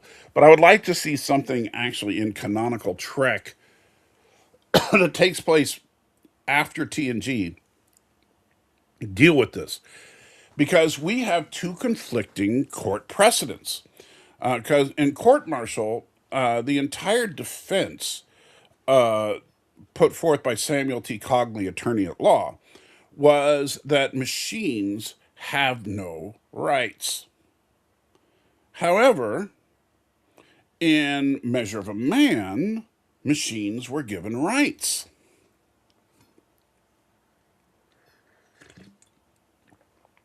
I would like to see some more legal ramifications of all this, like conflict between these two precedents, or like what happens when you have something like the M5 computer, right? Did the M5 computer malfunction, or did it commit murder, right? And so I think those are interesting questions to ask. And further, though, if the N5 computer committed murder, well, does it have the right to a trial? And of course, since the Federation doesn't execute people, to continue to exist, but in some kind of controlled environment. So just saying that could be interesting. Home Soil. I don't remember Home Soil. Arsenal of Freedom. Very overrated. Arsenal of Freedom is one of those episodes that could have been really good, and ended up just being a big nothing burger. And so I'm sorry. You go back and rewatch it. It is not as exciting as you think it is. Coming of Age. Don't remember that one. Conspiracy. Okay, Conspiracy. I will give you. I liked the premise of that one, and it's set up for something awesome that never happened. Skin of Evil sucked. Let's Kill Tasha Yar for no reason. Where No One Has Gone Before, I also think sucked. Don't get me wrong. If you liked it, that's perfectly okay with you. Where No One Has Gone Before, the story of a interdimensional pedophile falling in love with Leslie Crusher. The Neutral Zone. I think the Neutral Zone again was one that had potential. The problem with episodes like the Neutral Zone is that if you only take the good parts of the episode that made the episode elevated, which in the case of the Neutral Zone was all the stuff having to do with the Romulan outposts, the investigation thereof, and then finally the confrontation with the Romulans. That was all pretty good stuff. But the bulk of the episode was spent having Picard and Riker self-righteously talk about how it's amazing that humanity ever survived the 1980s, and talking down to the people that they had basically rescued from that probe. But yeah, if you only looked at the actual events in the neutral zone with the missing colonies and the investigation and the confrontation with the Romulans, good stuff. I think if the Naked Law now is late season, it might have been better. Well, it might have been better if, because here's the funny thing: Naked Now is a direct sequel to the Naked Time, obviously, and I don't have a problem with the concept of the Naked Now. I really don't. In fact, I think it could have been really good if you leave the problem of the virus exactly the same, where they find the derelict starship, everybody's dead. They go aboard. They contract the virus. They bring it back to the Enterprise, and it starts spreading just like it did in the Naked Time. And just like as in the Naked Now, it turns out that because of a different type of environment, it's not the exact same cure, and so Crusher has to do a little extra work to find the cure. Blah blah blah. So you have the actual conflict and resolution be exactly the same as they did in the Naked Now. But here's the big difference between the Naked Time and the Naked Now. The Naked Time exposed core characteristics of a lot of our main cast, right? So we saw Kirk dealing with the fact that he regrets not being able to do anything outside of Starfleet. And this is basically a reoccurring theme. Think about Elan of Troyes, right? Not the greatest episode, but the fact that, the cure for him being hopelessly, hooked with a love potion that affects this girl is the fact that he's already committed to the Enterprise on a level beyond that, right? And look at court martial, that wonderful Captain Kirk moment when he says that he did everything necessary to protect his ship because nothing is more important than his ship. That ship is James T. Kirk's life, which is why I think that the destruction of the Enterprise in Star Trek 3 should have been much more impactful than it was. But when and with Spock, we see Spock's basic breakdown because of the fact that he wants to, like when he talked to Kirk about being his friend. Spock clearly wants to have relationships with people. He wants to be friends with Kirk, but when he says that, he feels ashamed because of his Vulcan training, right? And obviously, we get the whole Chapel is in love with Spock thing, which, whatever. And then you have random crew people do things like the one guy who was graffitiing on the Enterprise walls and in the turbo lift, which is funny because like it put things like "sinner repent."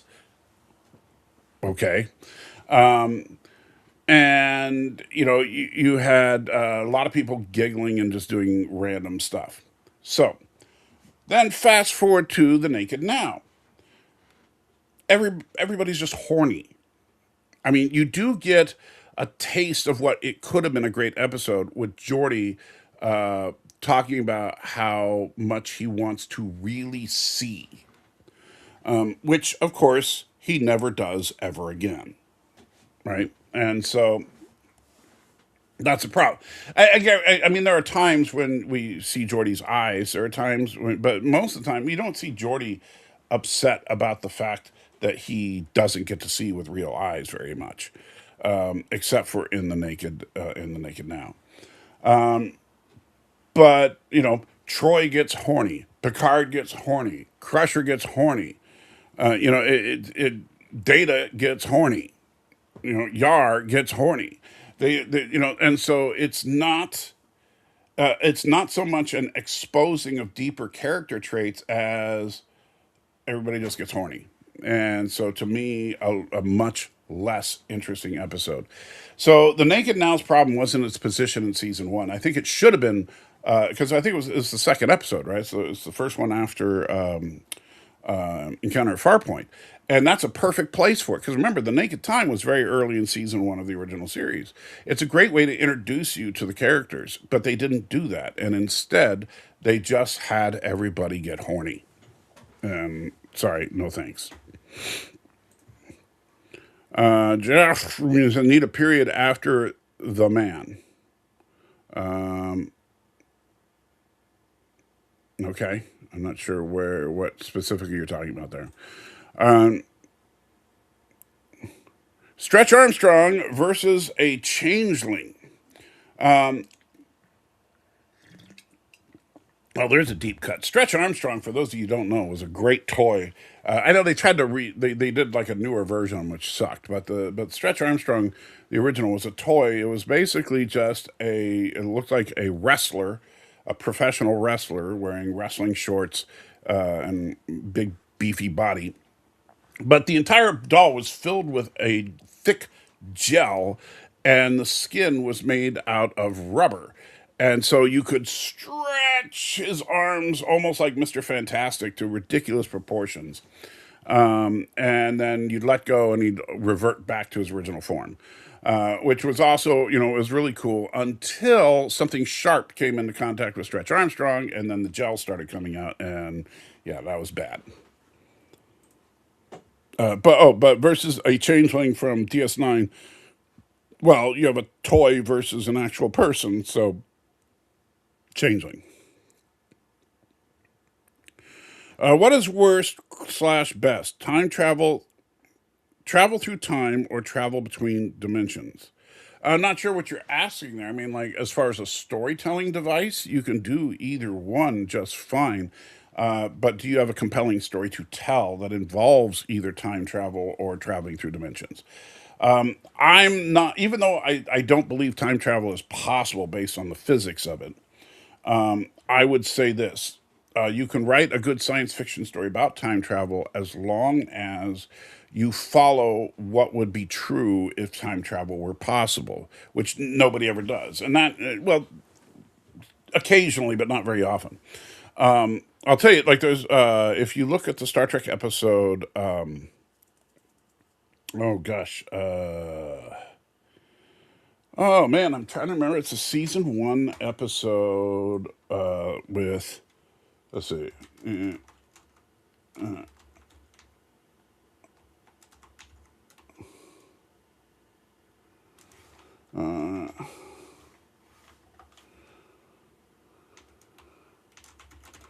if I can find it real quick. No, not Captain Christopher Pike. There we go. John Christopher.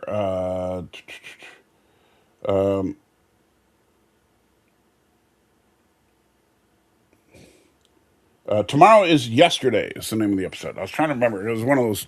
Yeah, I couldn't remember. It was I wanted to say Return to Tomorrow, but I know that's not it. And it's just all our yesterdays, but that's not it. It's so tomorrow is yesterday. So in Tomorrow is Yesterday, they actually did time travel fairly well,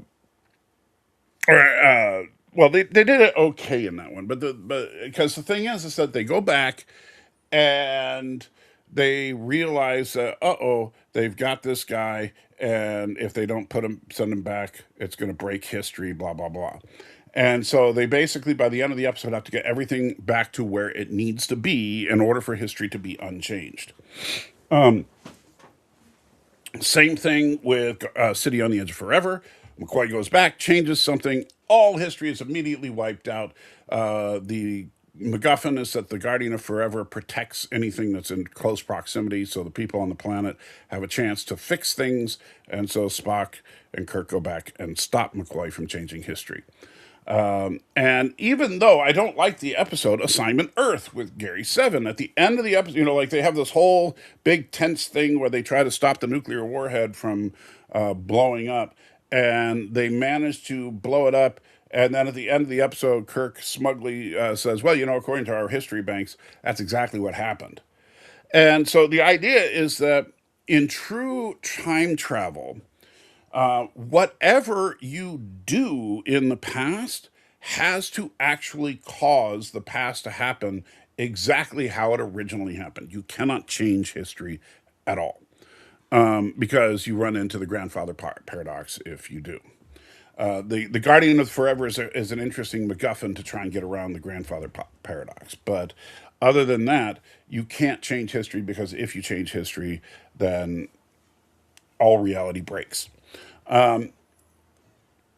Now, what I don't like is like the way they do it in TNG and in the whole branching timelines thing, which people get from a grotesque interpretation of quantum mechanics to try and suggest that there's like a universe for every possibility, and therefore there's a universe where instead of Folgers, I have a different brand of instant coffee in my cup, and there's a universe where T'Pring is a pit bull, and there's a universe in which any single possibility out there happens. Like there's a universe where I'm president of the United States, but there's another universe where Low Reloaded is president of the United States, and there's another universe where Darren Wagner is president of the United States. It just becomes stupid. And I get why, mathematically why some people like that, but at the same time, that doesn't make it in any way true. And it also takes away all stakes from a writing perspective. Because if you're using the multiverse, and this is where most of the time when we talk about going between dimensions, if you're using a multiverse concept where there's an infinite number of universi and every possibility that could happen happens in all of them, well, what happens to your stakes? They go to zero. Because even if the good guy loses, well, in another universe, he won, right? Even if the bad guy destroys the world, well, in another universe, he didn't.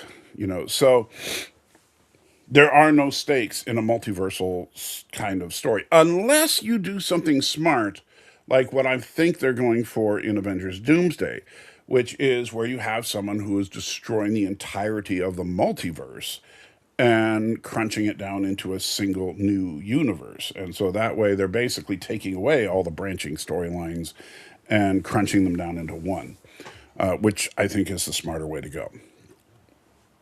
And so I think that's what we're going to see in Doomsday, is that all the various timelines that Loki is currently holding together will disappear. I meant white flower doctor saves the plants from evil. It still sounds like a drug trip to me, buddy. A theological topic. Okay, Donald Trump of the spirit of Antichrist. Donald Trump is the very embodiment of the spirit of Antichrist. And I know that's a very controversial thing to say. But at the same time, Donald Trump is a person who claims to be a Christian and then blatantly not only brags about, I mean, he proudly boasts of doing things that are antithetical to Christianity. And I'm not just talking about his bragging to Howard Stern about his horrible treatment of underage girls. I'm not talking about his supposed involvement with the Epstein thing. I'm not talking about his criminal record. I'm not talking about any of that. I'm talking about when the widow of Charlie Kirk says that she forgives Charlie Kirk's assassin, which, whether or not you think that she's genuine with what she says, is a Christian thing to say. And then Trump is like, well, I'm not like that. I hate the guy. I want revenge. Trump will boastfully suggest not only that you should, but that he does do things direct contradiction to what the Bible says we ought to do. And that is Antichrist. It's the whole point. When we talk about Antichrist, it's the antithesis of Christianity. So if Christianity says love your neighbor, Antichrist says hate your neighbor, right? For example, here's a spirit of Antichrist thing that is prevalent within Christianity. Oh, respect needs to be earned. So many Christians say that. No, that's not how it works. You're supposed to love your fellow man, and especially those who hate you. All right. I'm just happy the Naked Now was not a TNG Season 2 episode, because could you imagine if it was Pulaski in the scene where Crusher unzipped her uniform top for Picard? Well, if you look at Pulaski back in the TOS days, I think she looked way better than Gates McFadden. Sorry.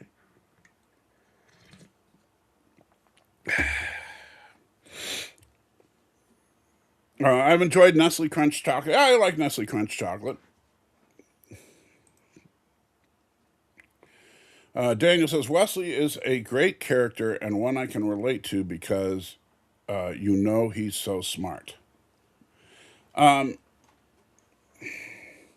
Wesley is just a Mary Sue. He's not a very well made one, but I'm sorry, but being smart is one thing. Spock was smart, Data was smart.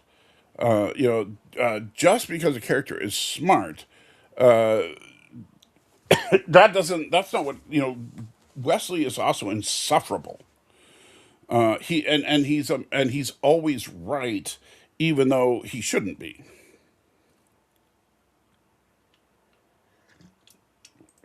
Jim says, I never like to buy bottled water though.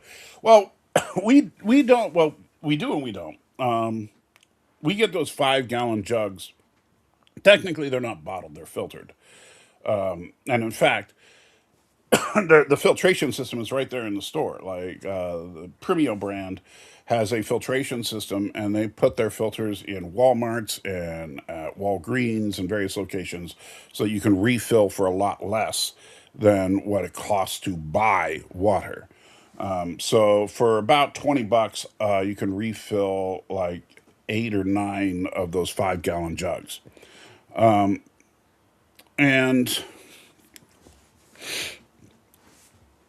we do that, but not because we're snooty or anything, but because the tap water here just tastes nasty. So you can actually taste the difference. And part of that I think is because we came from an area that had such great water when we lived in Portland, Oregon. Beavis and Butthead versus Cotton Hill. Oh, Cotton Hill would absolutely he would no shins doesn't matter, man. He would rip them to shreds with his bare teeth. And Daniel says, and Happy New Year. Well, Happy New Year to you as well. Trek Reviewer says, would you consider Maya from season 2 of Space 1999 a changeling? Not really, because like the changelings from Deep Space Nine can literally become anything. Not and Maya can become any creature. But correct me if I'm wrong, because I haven't watched season 2 of Space 1999 in a long time, because quite frankly, it's far inferior to season 1. But Maya could not become inanimate objects, nor could she just like, stretch herself out and turn into gelatinous form or anything like that.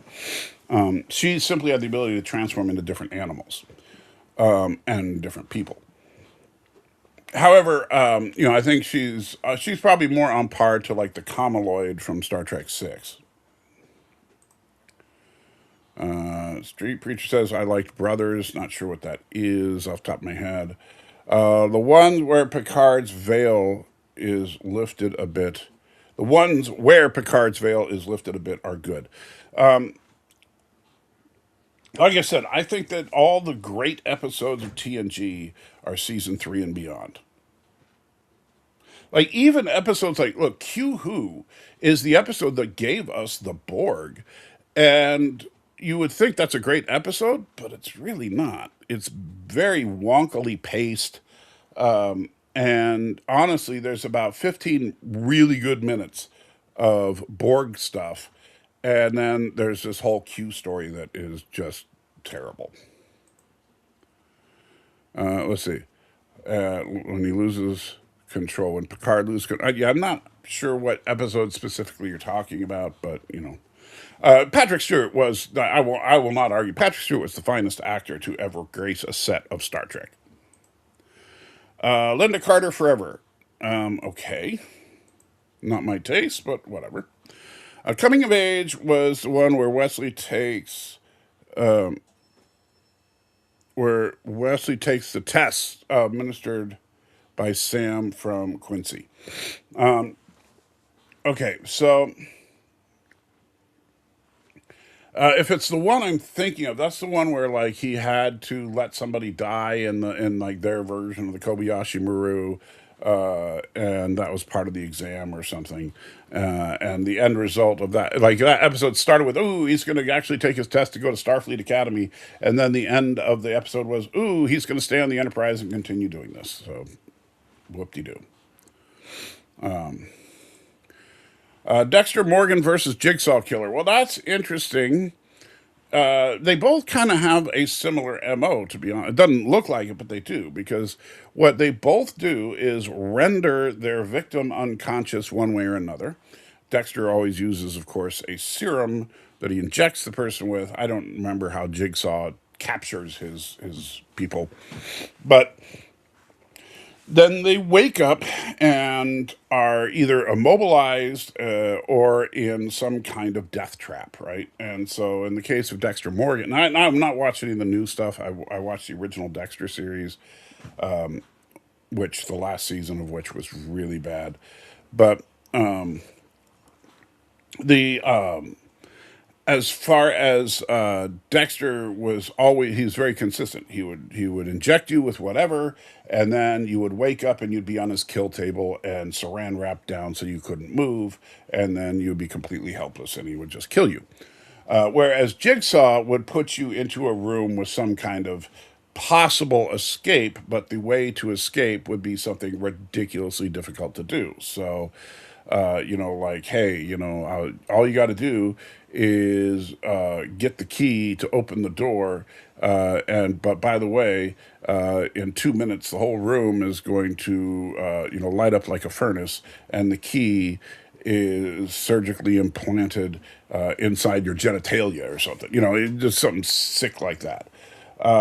And but in both cases, you're knocked out, you wake up, and you're in the situation that will kill you.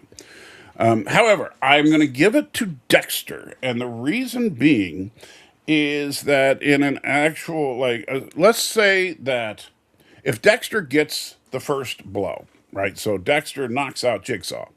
Then Jigsaw wakes up, he's on Dexter's kill table, it's over, right? Jigsaw dies.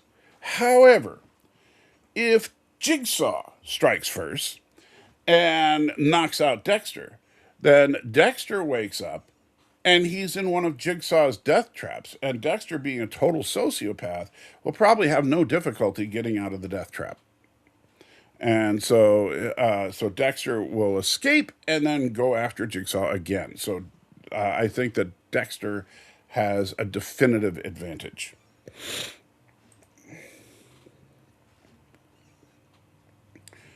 If you love the Enterprise so much, why don't you marry? Well, in a sense, that's exactly what Kirk's life was. It was marriage to his career, mostly the USS Enterprise. Notice, when you look at, even though it was definitely not a great Star Trek movie, when you look at Generations, what was Kirk's only real regret? Don't let him get you off the bridge. You know, you stay there because that's where you can make a difference. That's where you belong. Darth Maul needed more lines or dialogue in The Phantom Menace. I don't think so. I think, though, that he should not have been unceremoniously killed because, well, I would say this.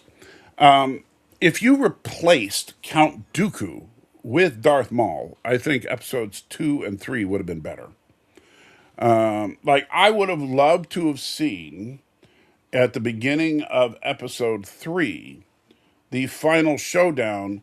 Well, think about this. So Darth Maul, he kills Qui-Gon, fights Obi-Wan to a standstill. And then let's say when Obi-Wan does the backflip over Maul and he swipes at him with the lightsaber, let's say Maul goes to dodge it and falls into the pit. But then we see Maul uses his force powers, kind of like Luke did on Bespin, to get into like an exhaust tube and escape. So then in episode 2, with the big fight at the end, but when we see Maul confront Obi-Wan now with Anakin, and just like we saw in the original, he disables Obi-Wan and severs Anakin's arm, and then Yoda shows up and Darth Maul fights Yoda to a standstill. Then Maul escapes, blah, blah, blah. Fast forward to episode 3. And so the episode 3 opens up with Darth Maul confronting Anakin after Obi-Wan is quickly, dispatched, is confronting Anakin one-on-one. Now, we've already seen him defeat Anakin and Obi-Wan. He fought Yoda to a standstill. He killed Qui-Gon, and Obi-Wan only beat him on a lucky fluke. So Maul's track record is pretty good at this point. But then Anakin very quickly takes him out. And then when the Emperor's like, kill him, do it,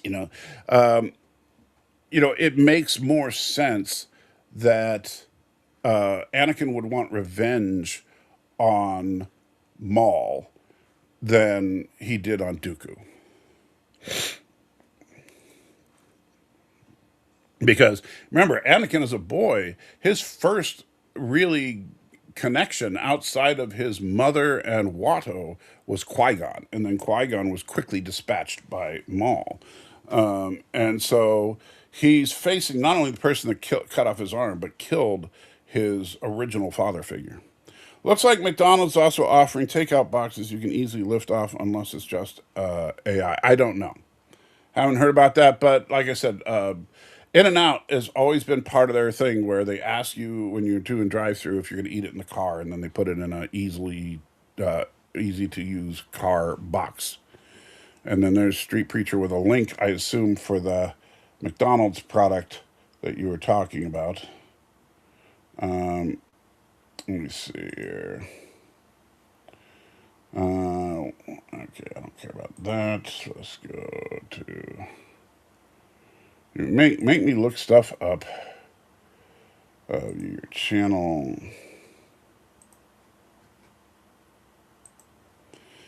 All right, so this I assume this is the thing you're talking about. It's an X post. Okay.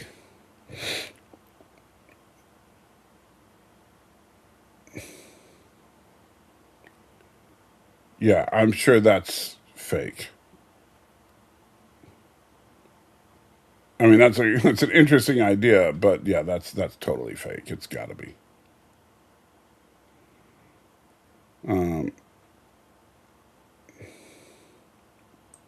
But yeah, uh, Elon Musk versus Jeff Bezos. Well, both of them are basically just billionaire tech bros. I don't really think that either one of them would do well in a physical altercation. However, Elon has robots on his side, so I'll give it to Elon. There is no universe where people would vote for Darren. Oh, I'm sure there is somewhere, some universe where everybody is, that dumb. Merry Christmas to Trump. That's assuming you did that on purpose, that's a horrible thing to say. I'm already emperor of the universe. Well, according to people that believe in the many world silliness, yes. At least Trump was honest. I think the Antichrist is dishonest and a liar. Trump outright admitted he hates his opponent. No, I think you're confusing like you said, the Antichrist with what was being asked about, which is the spirit of Antichrist. Those are two different things. The Antichrist is a character in the book Revelation, who is a figure that with the beast and all that. But the spirit of Antichrist is something that you'll see written in several of the epistles, which is the idea of people who oppose the Christian message. And sometimes these people will do it under the guise of being Christians themselves, right? And we see that all the time. Like look at the progressive church right now in the United States. And they will sit there and say things that are absolutely diametrically opposed to what scripture reads, and they do it in Jesus' name. That is Antichrist. Trump basically calling himself a Christian and then also endorsing things that are anti-Christian is Antichrist. Trelane is not Q. Actually, Trelane is canonically Q now. Cotton Hill versus Abe Simpson. Oh, Cotton Hill, easy.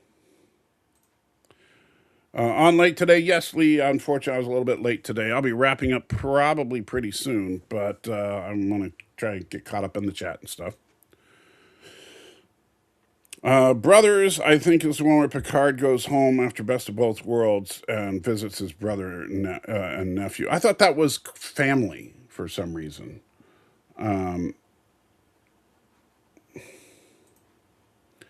Gets in the fight in the vineyard, yeah. And honestly, while that one, the follow up, I think it's deserved to have a follow up to Best of Both Worlds like that. I don't think it was a particularly good one. But that's just that's just me. Yeah, I think he started a bit later than usual. I did. So I triggered. Do you think biblical giants are still around?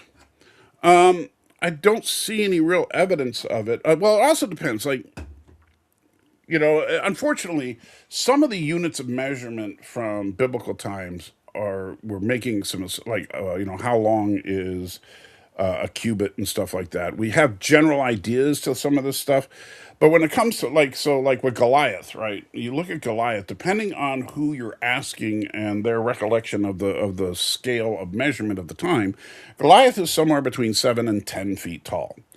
And a 7 foot tall Goliath is just Shaquille O'Neal. You know, Shaquille's 7 feet tall, right? And a lot of NBA centers are 7 feet tall. So while 7 feet tall is very unusual, it does happen. And so if that is what is meant as a giant, then obviously giants still exist. If you want to say 10 feet or more, then I doubt it because I've never seen a 10 foot tall person ever. But we don't really know with 100% certainty. I would basically, I know people get worked up about the Nephilim and whether or not they are the offspring of angel and humans, because some people believe that is the case, some people do not. I don't care. It's not an important theological point whether or not the Nephilim were, in fact, the offspring of angels and humans, or whether or not they were the offspring of the descendants of Seth and Cain, which is another, by the way, common theory as far as the Nephilim. I don't think it really matters. I think what matters is the biblical principles that are taught, and you need to look for that rather than look for like stuff that obviously is irrelevant. Better actor, William Shatner or Martin Landau? I would probably give it to Shatner. I know that sounds silly, but if you haven't seen him in some of his, like, you see him on, oh gosh, what's the name of the legal show that he was in? Boston Legal. He was so good in that. And even as Captain Kirk, people remember the ham-fisted, yeah, Captain Kirk stuff, but they forget about the more subtle stuff that he's done. If you really pay attention to his acting in Star Trek 2, it's a lot more nuanced than people give it. They remember him shouting Khan, but they forget that that was a fake out, that he knew full well that Khan hadn't beaten him at that point because he and Spock had already done their little code thing. And instead, but when we see Kirk slumped over, sitting on the storage container, talking about how, there's a man out there I haven't seen in 15 years that's trying to kill me, and you show me my son that would be happy to help. That's a gut wrenching scene. When Spock dies, Shatner brings it. I'm sorry, but as the death of Spock would not have had the impact it did if not for Shatner's incredible performance. When David was killed in Star Trek 3, that was probably the most heartfelt moment of that movie, easily. And when Shatner fell down and missing his chair and landing on the floor, it looked like someone had just stabbed him in the chest. That was so well done. So now Martin Landau has done some great stuff too. Like if you haven't seen him on Mission Impossible and other stuff that he's done, he's really good. But I would have to give it to Shatner. So the McDonald's tabletop bag is a limited edition innovative cardboard takeout box from McDonald's Italy that unfolds into a small portable table. Well, if that's real, they lost a ton of money on it. And if it's only available in Italy, I don't care. Limited edition, special promotion for Million Design Week, however you say that, Design Week 2022, not a standard item. Gotcha. So it's also old. Yeah, well, 3 years ago. My computer must have heard you talking about it and fed me the post. They're listening. They are always listening. Palpatine versus Voldemort. Well, Palpatine being a Sith, we've seen the various abilities that Sith have.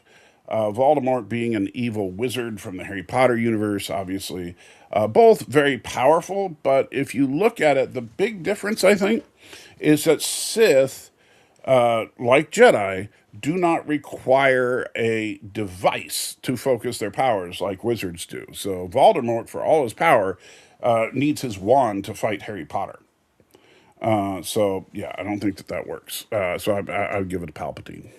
How is Trelane Q? Well, in Strange New Worlds, when Trelane shows up, we find out that he is a Q. And it's kind of funny because when Trelane's parents, remember, Trelane, at the end of Squire of Gothos, Trelane's parents show up and take Trelane away from Kirk. At the end of the episode of Strange New Worlds, Trelane's dad shows up and is voiced by John DeLance. So yes, Trelane is cute.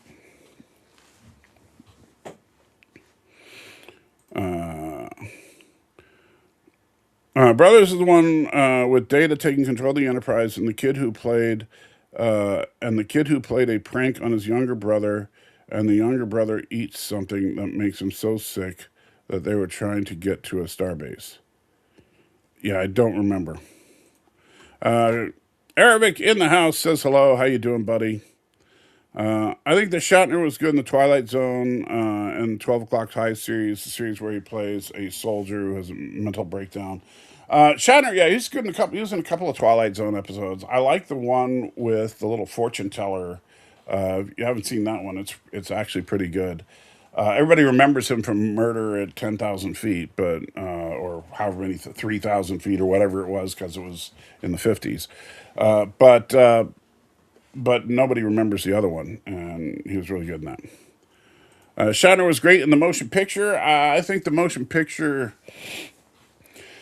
I don't think that he was bad in the motion picture, but I do think motion picture was not a particularly good movie. Unless Stranger Worlds in a different timeline, then John DeLance's voice is meaningless to TOS. I would disagree to a point because here's the thing about it: is that even though it's a different timeline, James T. Kirk is still brother of Samuel Kirk, son of George Kirk. You know, familial bonds are pretty much the same in different timelines, at least in the Star Trek universe, right? So Christopher Pike still captained the Enterprise before James T. Kirk. That happened in the Kelvin timeline as well, right? And Christopher Pike probably had the same parents, blah, blah, blah, right? So, and by the way, we even see that, like, if you, at the end of Quality of Mercy from season one of Strange New Worlds, when Kirk and Pike are talking, Kirk mentions, his father George, and I think he says the USS Kelvin by name as well. So there's definitely the some things are the same in various timelines. So if Q is Trelane's father in the Strange New Worlds timeline, it would stand to reason that Q, since Trelane is in both timelines, Q would be Trelane's father in the Prime timeline as well. We just didn't know it. There's also, I think, my personal fan theory on it, which I still think makes sense, is that Trelane is the Q that was conceived by by Q and Q2 to make young Q. I don't remember what the names of them all were on Voyager. And you say, but wait a minute, Voyager is after Squire Gothos, which is after the Strange New Worlds episode. Yes, but the Q, we know, travel through time a lot. And so I would say that young Q, remember, he was conceived, and then a few episodes later, he shows up and he's like a teenager, and Q's trying to get Janeway to babysit him.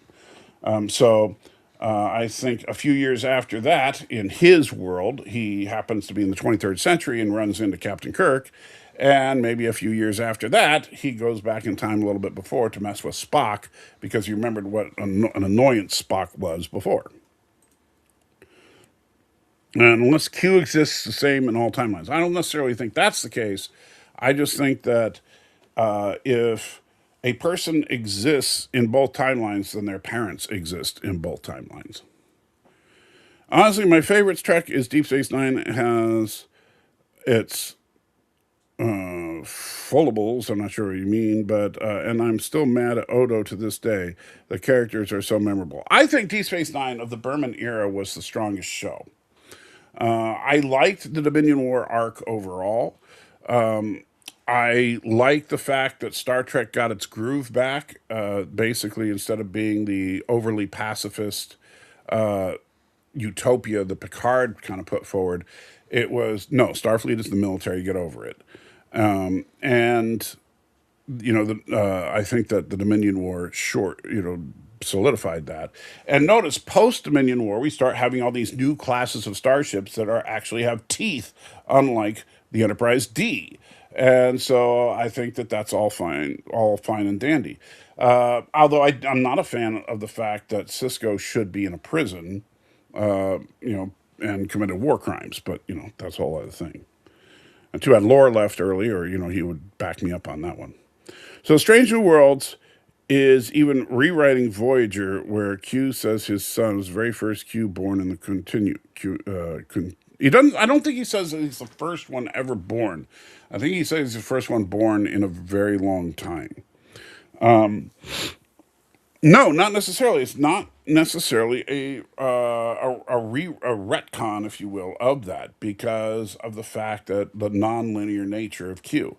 So uh, Q was conceived in that episode of Voyager. We see young Q in another episode of Voyager, and then that same young Q becomes the Q the what's his name, Calicos? No, not Calicos. What's oh gosh, I can't remember the actor's name, but the actor that played Trelane becomes that Q, as he grows up.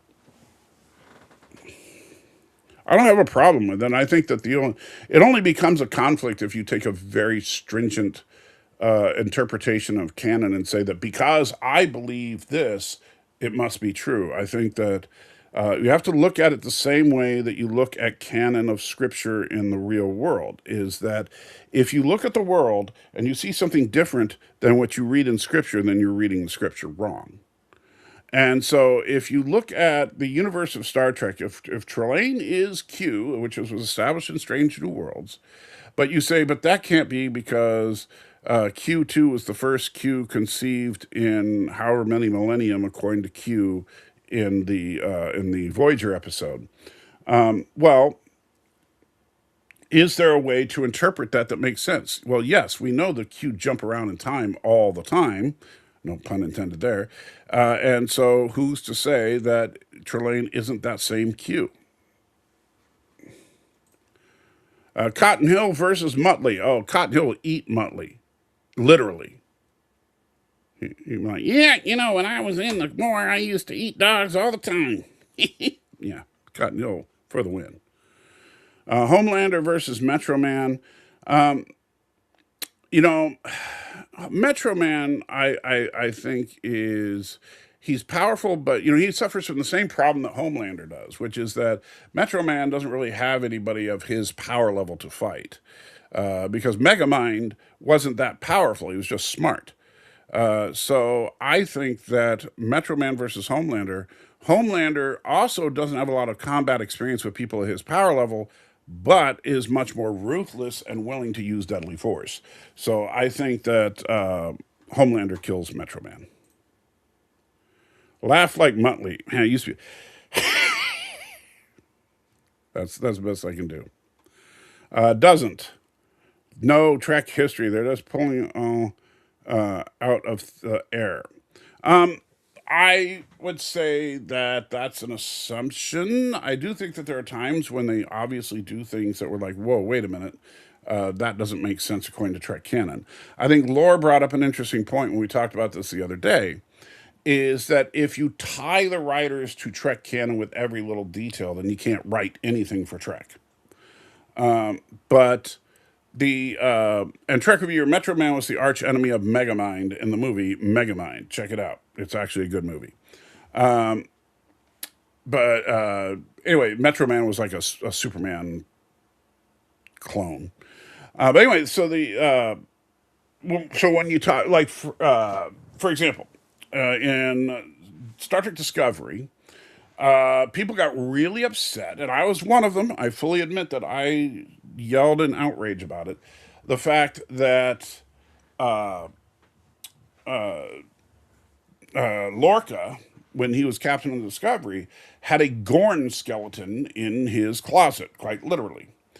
And and people were like, wait a minute, that can't be because everybody knows that the first contact with the Gorn was Kirk versus the Gorn in Arena, right? So that's a total canonical violation. Now, then it was revealed that Lorca was from the mirror universe, right? And so people said, oh, well, that explains it, because since Lorca was from the mirror universe, he could have known about the Gorn in the mirror universe. We just haven't met them in our universe yet. Except that flies in the face of understanding how the mirror universe works, because if they met them in the mirror universe, they would have met them in our universe. That's just kind of how it works. But even if we let that slide, you run into the problem that, well, how did he get are you telling me that when his ship was destroyed and he narrowly escaped and he somehow got to this universe, he decided to pack with him a Gorn skeleton? That makes no sense whatsoever, right? So I don't think that that Gorn skeleton is from the mirror universe. And so you say, but so that doesn't make any kind of sense. And then we get Strange New Worlds, who introduces the Gorn as a primary reoccurring villain throughout the first three seasons. And people, again, all panties in a bunch, screaming about how horrible it is. That Strange New Worlds, they don't know Trek history, they don't understand, blah blah blah. And the thing is, the producers of Strange New Worlds have even directly addressed it, and I appreciate what they had to say. They said, look, they admit that they're fumbling around with canon a little bit here, but the way that they justify it is to say that when Kirk said, because remember, at no point in that episode do they say, Starfleet has never encountered a Gorn before. That's never said. Instead, we have Kirk. Kirk says after he sees the Gorn that he's been brought to this planet with a creature that the Metrons call a Gorn, or at another point he said, I'm locked in combat with a creature apparently called a Gorn. And so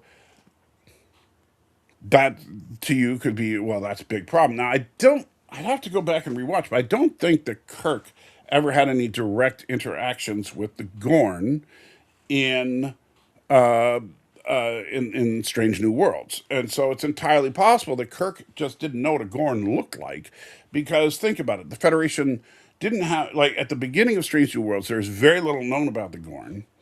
And by the time we get to the end of season three, the cliffhanger with the Gorn hegemony, however you say it, the Gorn hierarchy.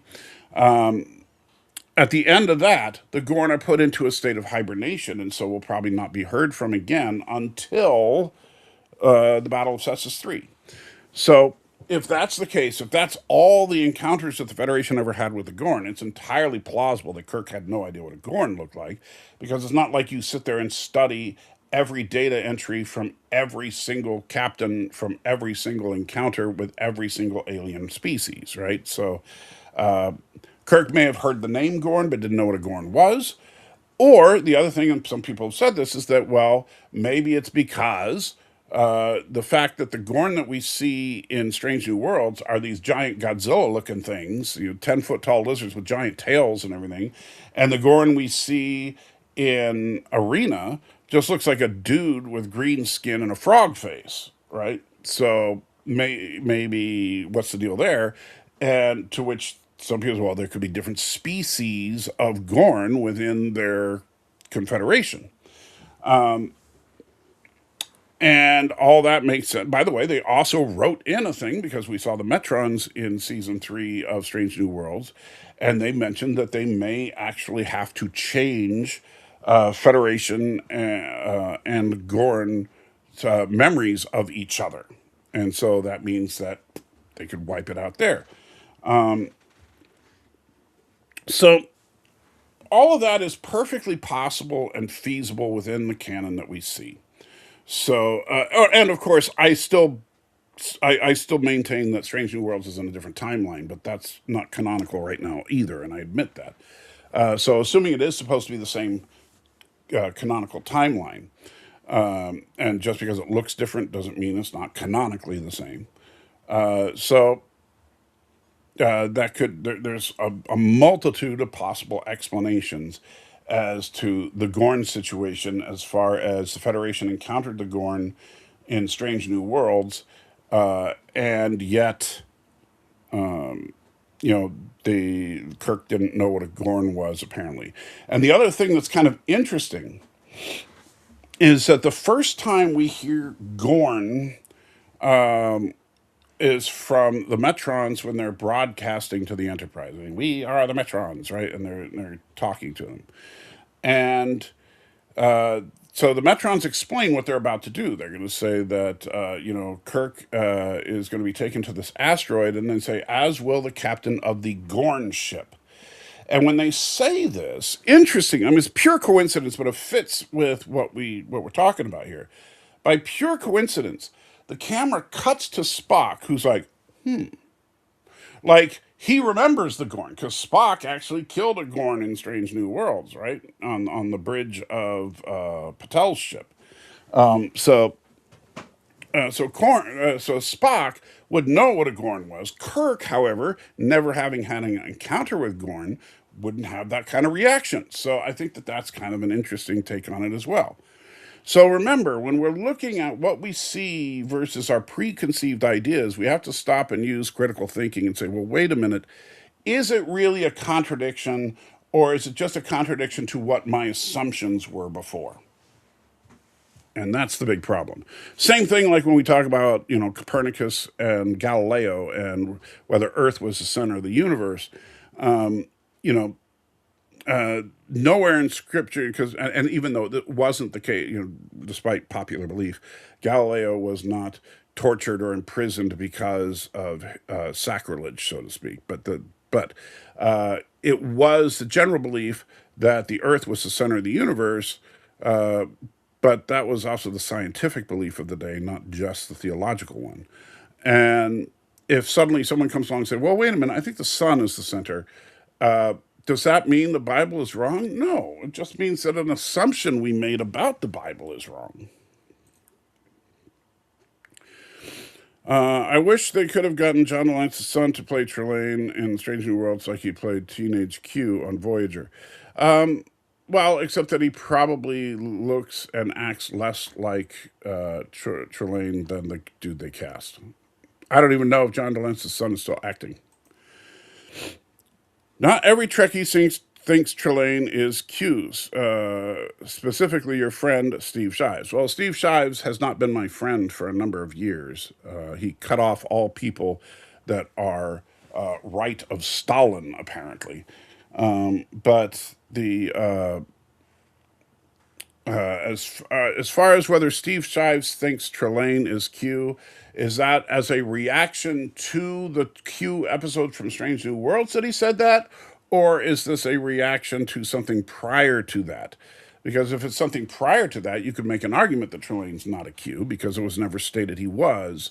And even though it wasn't explicitly stated in the Strange New Worlds episode, using John DeLance's voice is pretty much seals the deal. Who the heck is Metro Man again? Metro Man is he's the hero of the world in Megamind, and Megamind is actually a villain. But by the end of the movie, Megamind is the hero, and Metro Man is the villain. The Q Continuum versus the Celestials from Marvel. That sounds like it could work as a long crossover. No, I think the Celestials would absolutely destroy the continuum. I really do. The Celestials seem to possess innate cosmic level power. And they go around, I mean, they literally create whole galaxies and stuff using their power. While it's true, like, the biggest actual display of power that we've seen from the Q would be the various destruction of stars caused by the Q Civil War. And now keep in mind, there's two factors here. One, destroying a star, it requires far less effort than creating a galaxy, which is, billions of stars.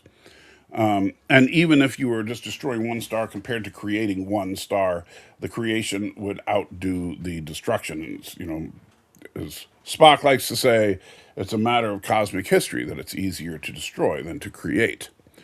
But the Q also require weapons to destroy stars. People forget that. They think that these Q are all powerful. And that's another thing that makes Trelane very consistent with the Q, is that the Q appear to have some innate abilities, such as teleporting themselves, changing form, and maybe time travel. And but they also seem to require actual devices to do larger scale things. Just like Trelane needed his mirror machine in Squire of Gothos, and the Q require actual Q weapons to destroy stars. Right, so I think that they both, Trelane and the Q display the use of technology to augment their impressive innate ability. So, and Trelane simply describes their technology as being a methodology of being able to, through the use of mental waves, to move matter from place to place and change its form. Well, Q does that all the time, right? But we don't know if he's using a device to do it. But there's nothing that says he's not.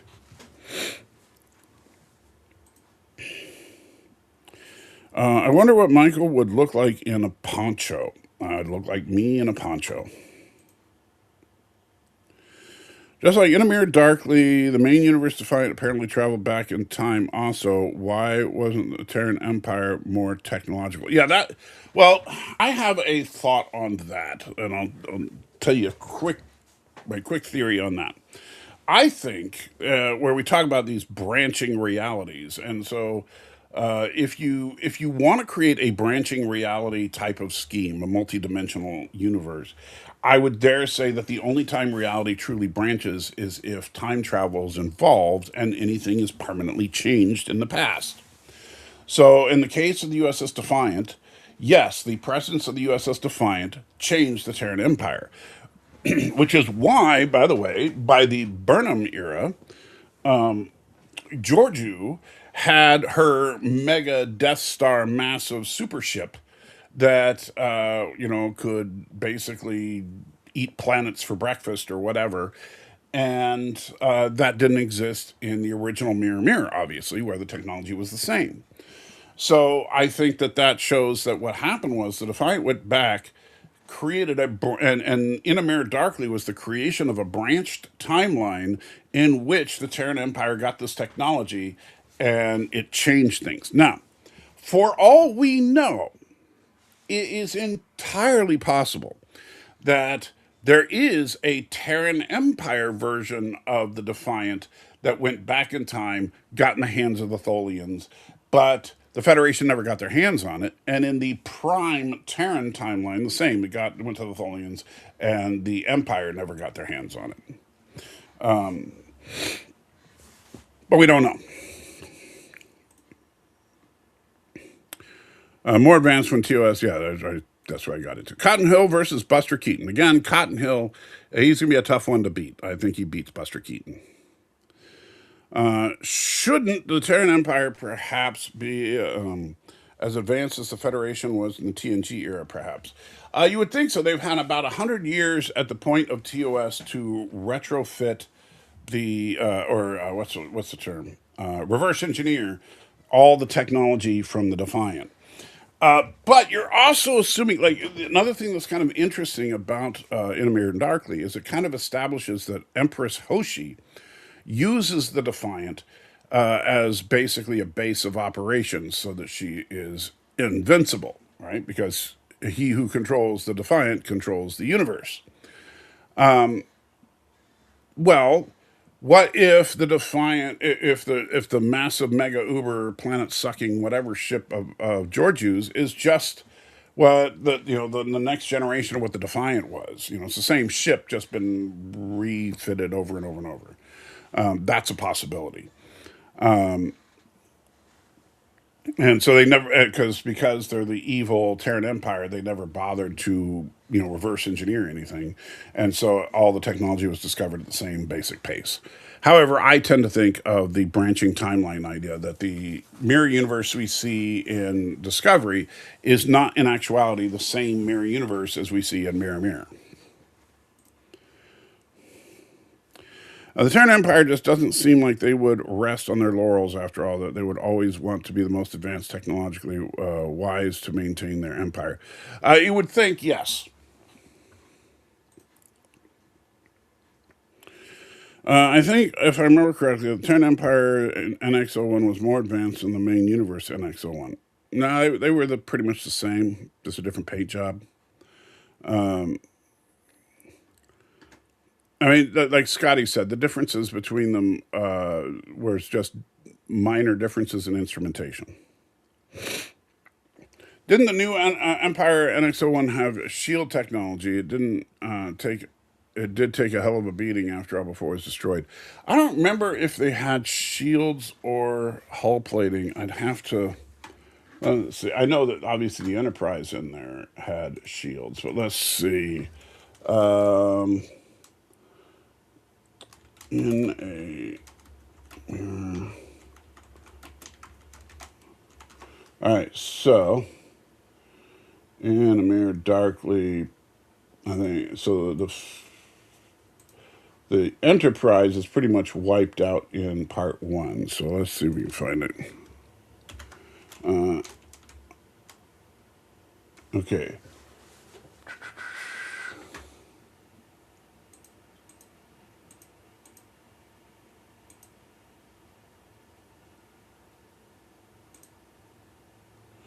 Let's try SHI. Oops. Man, I'm losing my mind here. Let me see. SHIELD, right? SHIE. Yeah, the word shield never appears in a Mirror Darkly part one. Let's see. And let's go to part two.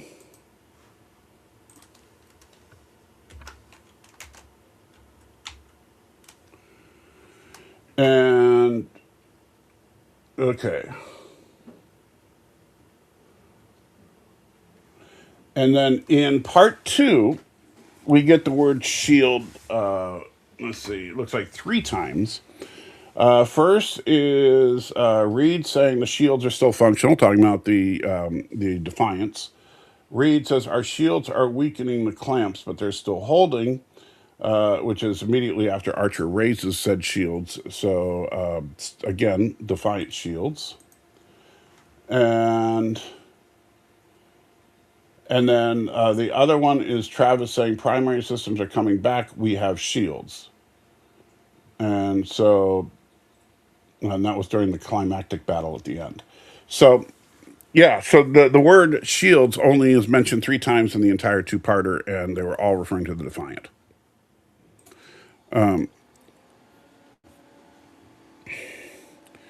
It's from the Strange New World. Steve Shives didn't think Trelane was not.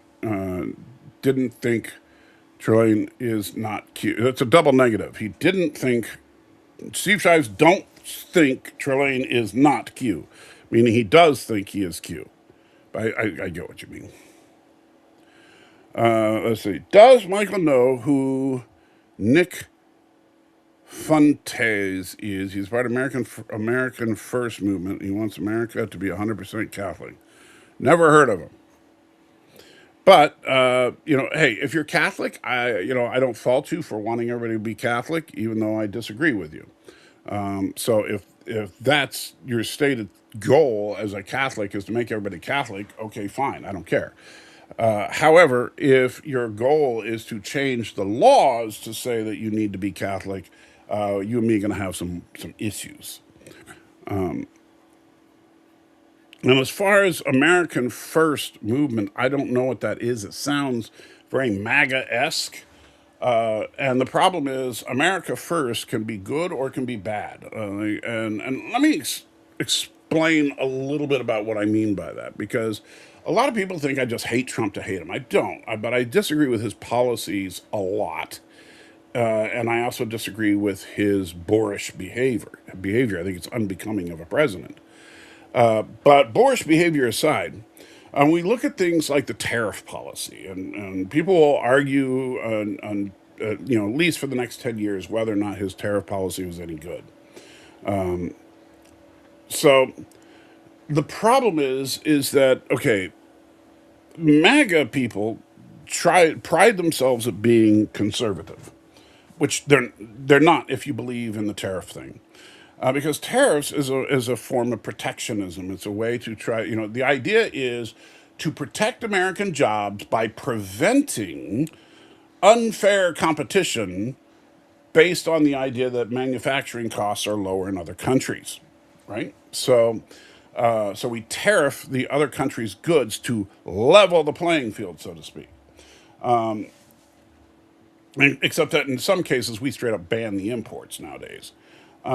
So if we look at, like, I have an electric car that cost me roughly $20,000, a lot of money. And believe me, I wish I didn't have that debt right now.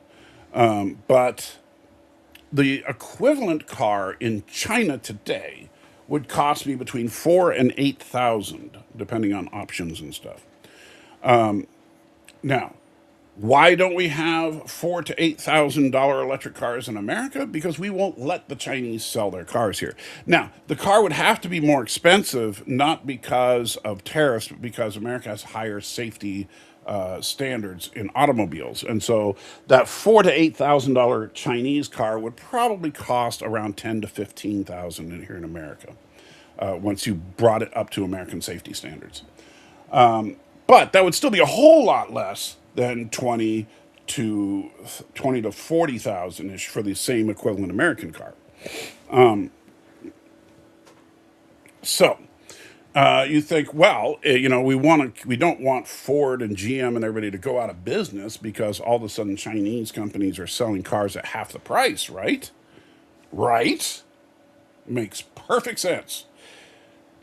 Just like it made perfect sense to some people back in the 1970s during something called the gas crisis, where American cars were known for being big, solid, high powered muscle machines that got really bad mileage, but they were a lot of fun to drive, right? So a typical American car would get like 8 miles to the gallon, but it would have a monster big block V8 engine in it. It would be a lot of fun, right? So all of a sudden, the price of gasoline starts going through the roof. I mean, it got near $1 a gallon, right? Yeah. People were actually really upset about $1 a gallon. So, one way to deal with now, at the same time this was going on, guess what was happening?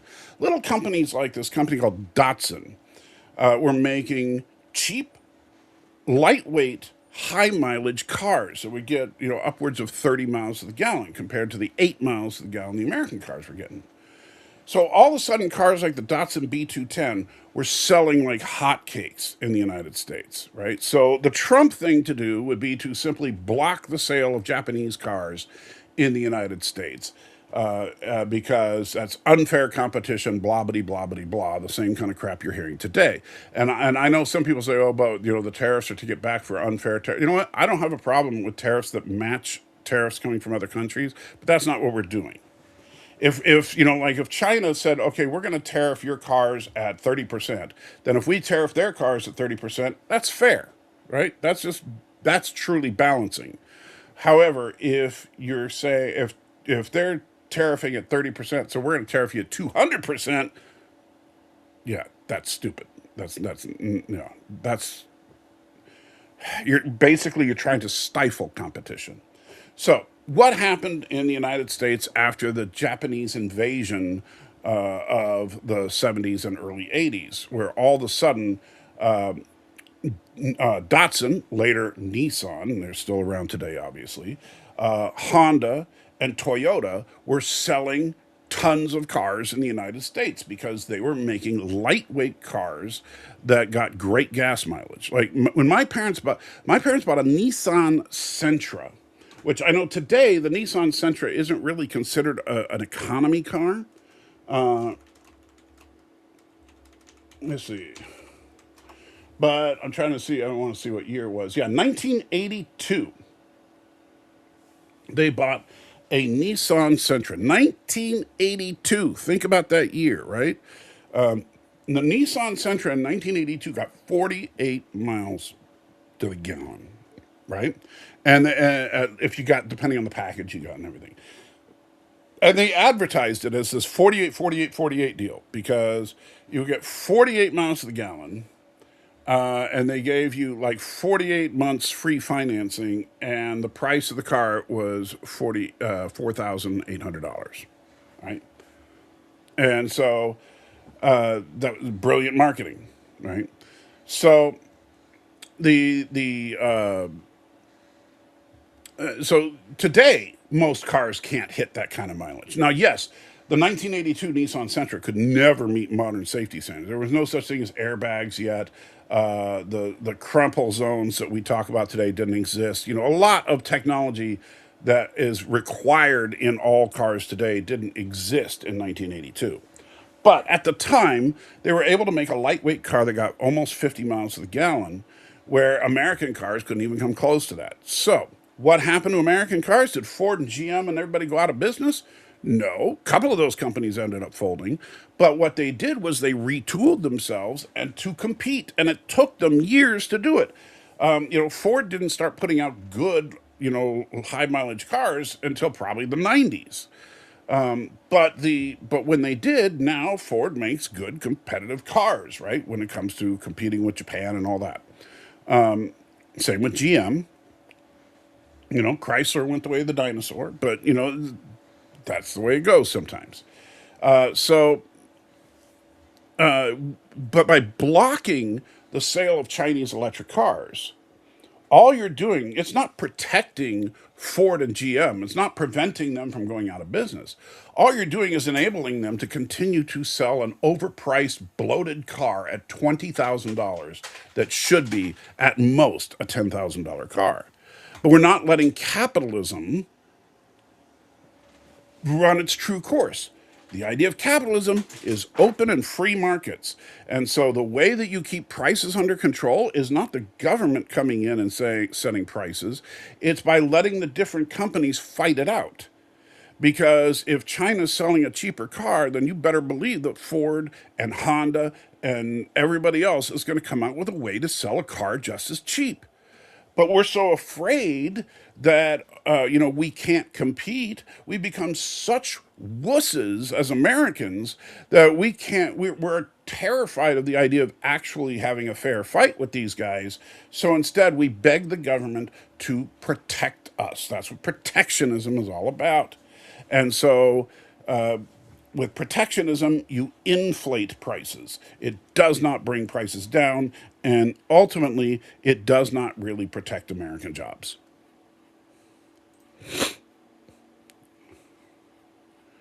What did you think about the Gorn died in the Enemy Mine episode from Strange New Worlds?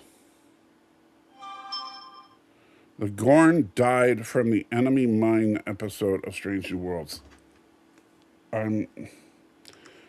Must be something that I'm missing there. I'm not sure what you're talking about. On my Godson channel, I made videos of me making fun of Nick Fuentes. Okay. Destroy them. I am evil archer. I am evil archer. I am evil archer.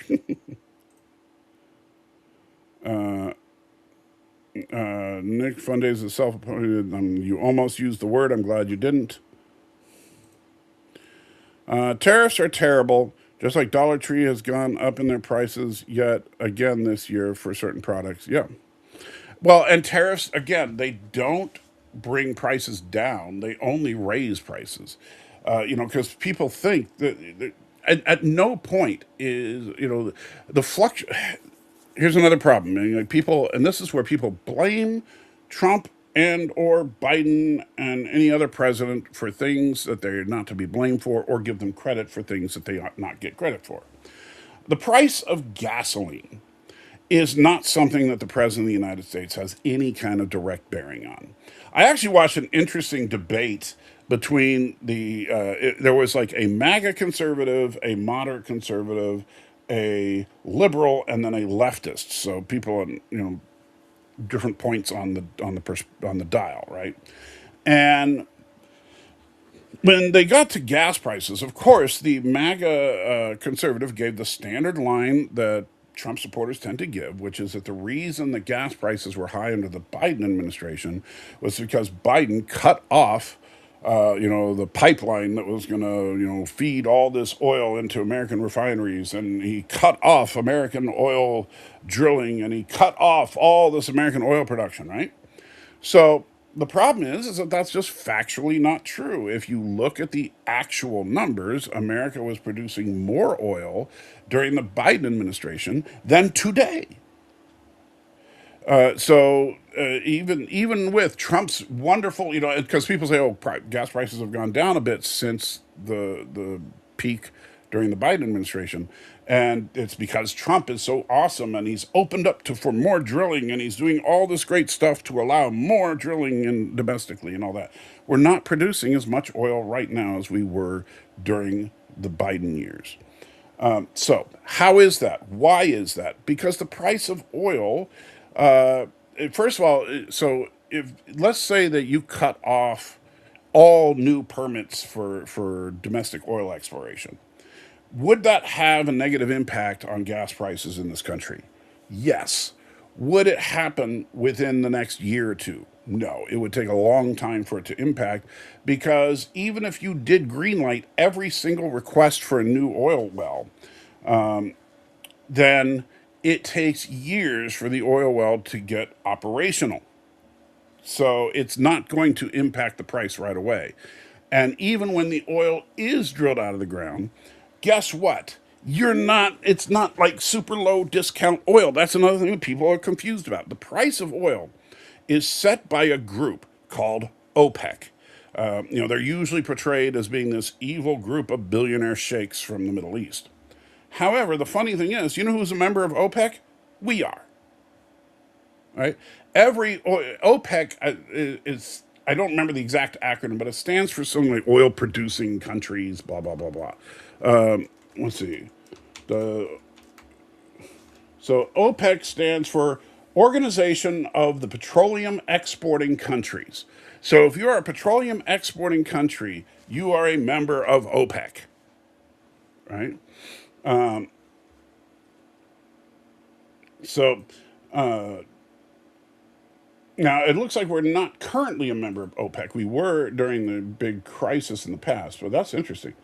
But what OPEC does, in essence, is OPEC actually sets the price of oil. It also sets the production level of oil. Maybe we might have left OPEC because we didn't like the fact that they were basically price fixing. I don't know when we left. I wonder, let's see. When did the U.S. leave? I'm learning something today. Okay, yeah, we looks like we left. No, let's see. Yeah, I know about the OPEC oil country. Let's see, 1973, the OPEC. There was an embargo on OPEC oil because of the American support of the Israeli Yom Kippur War. Gee, that doesn't sound familiar. Uh,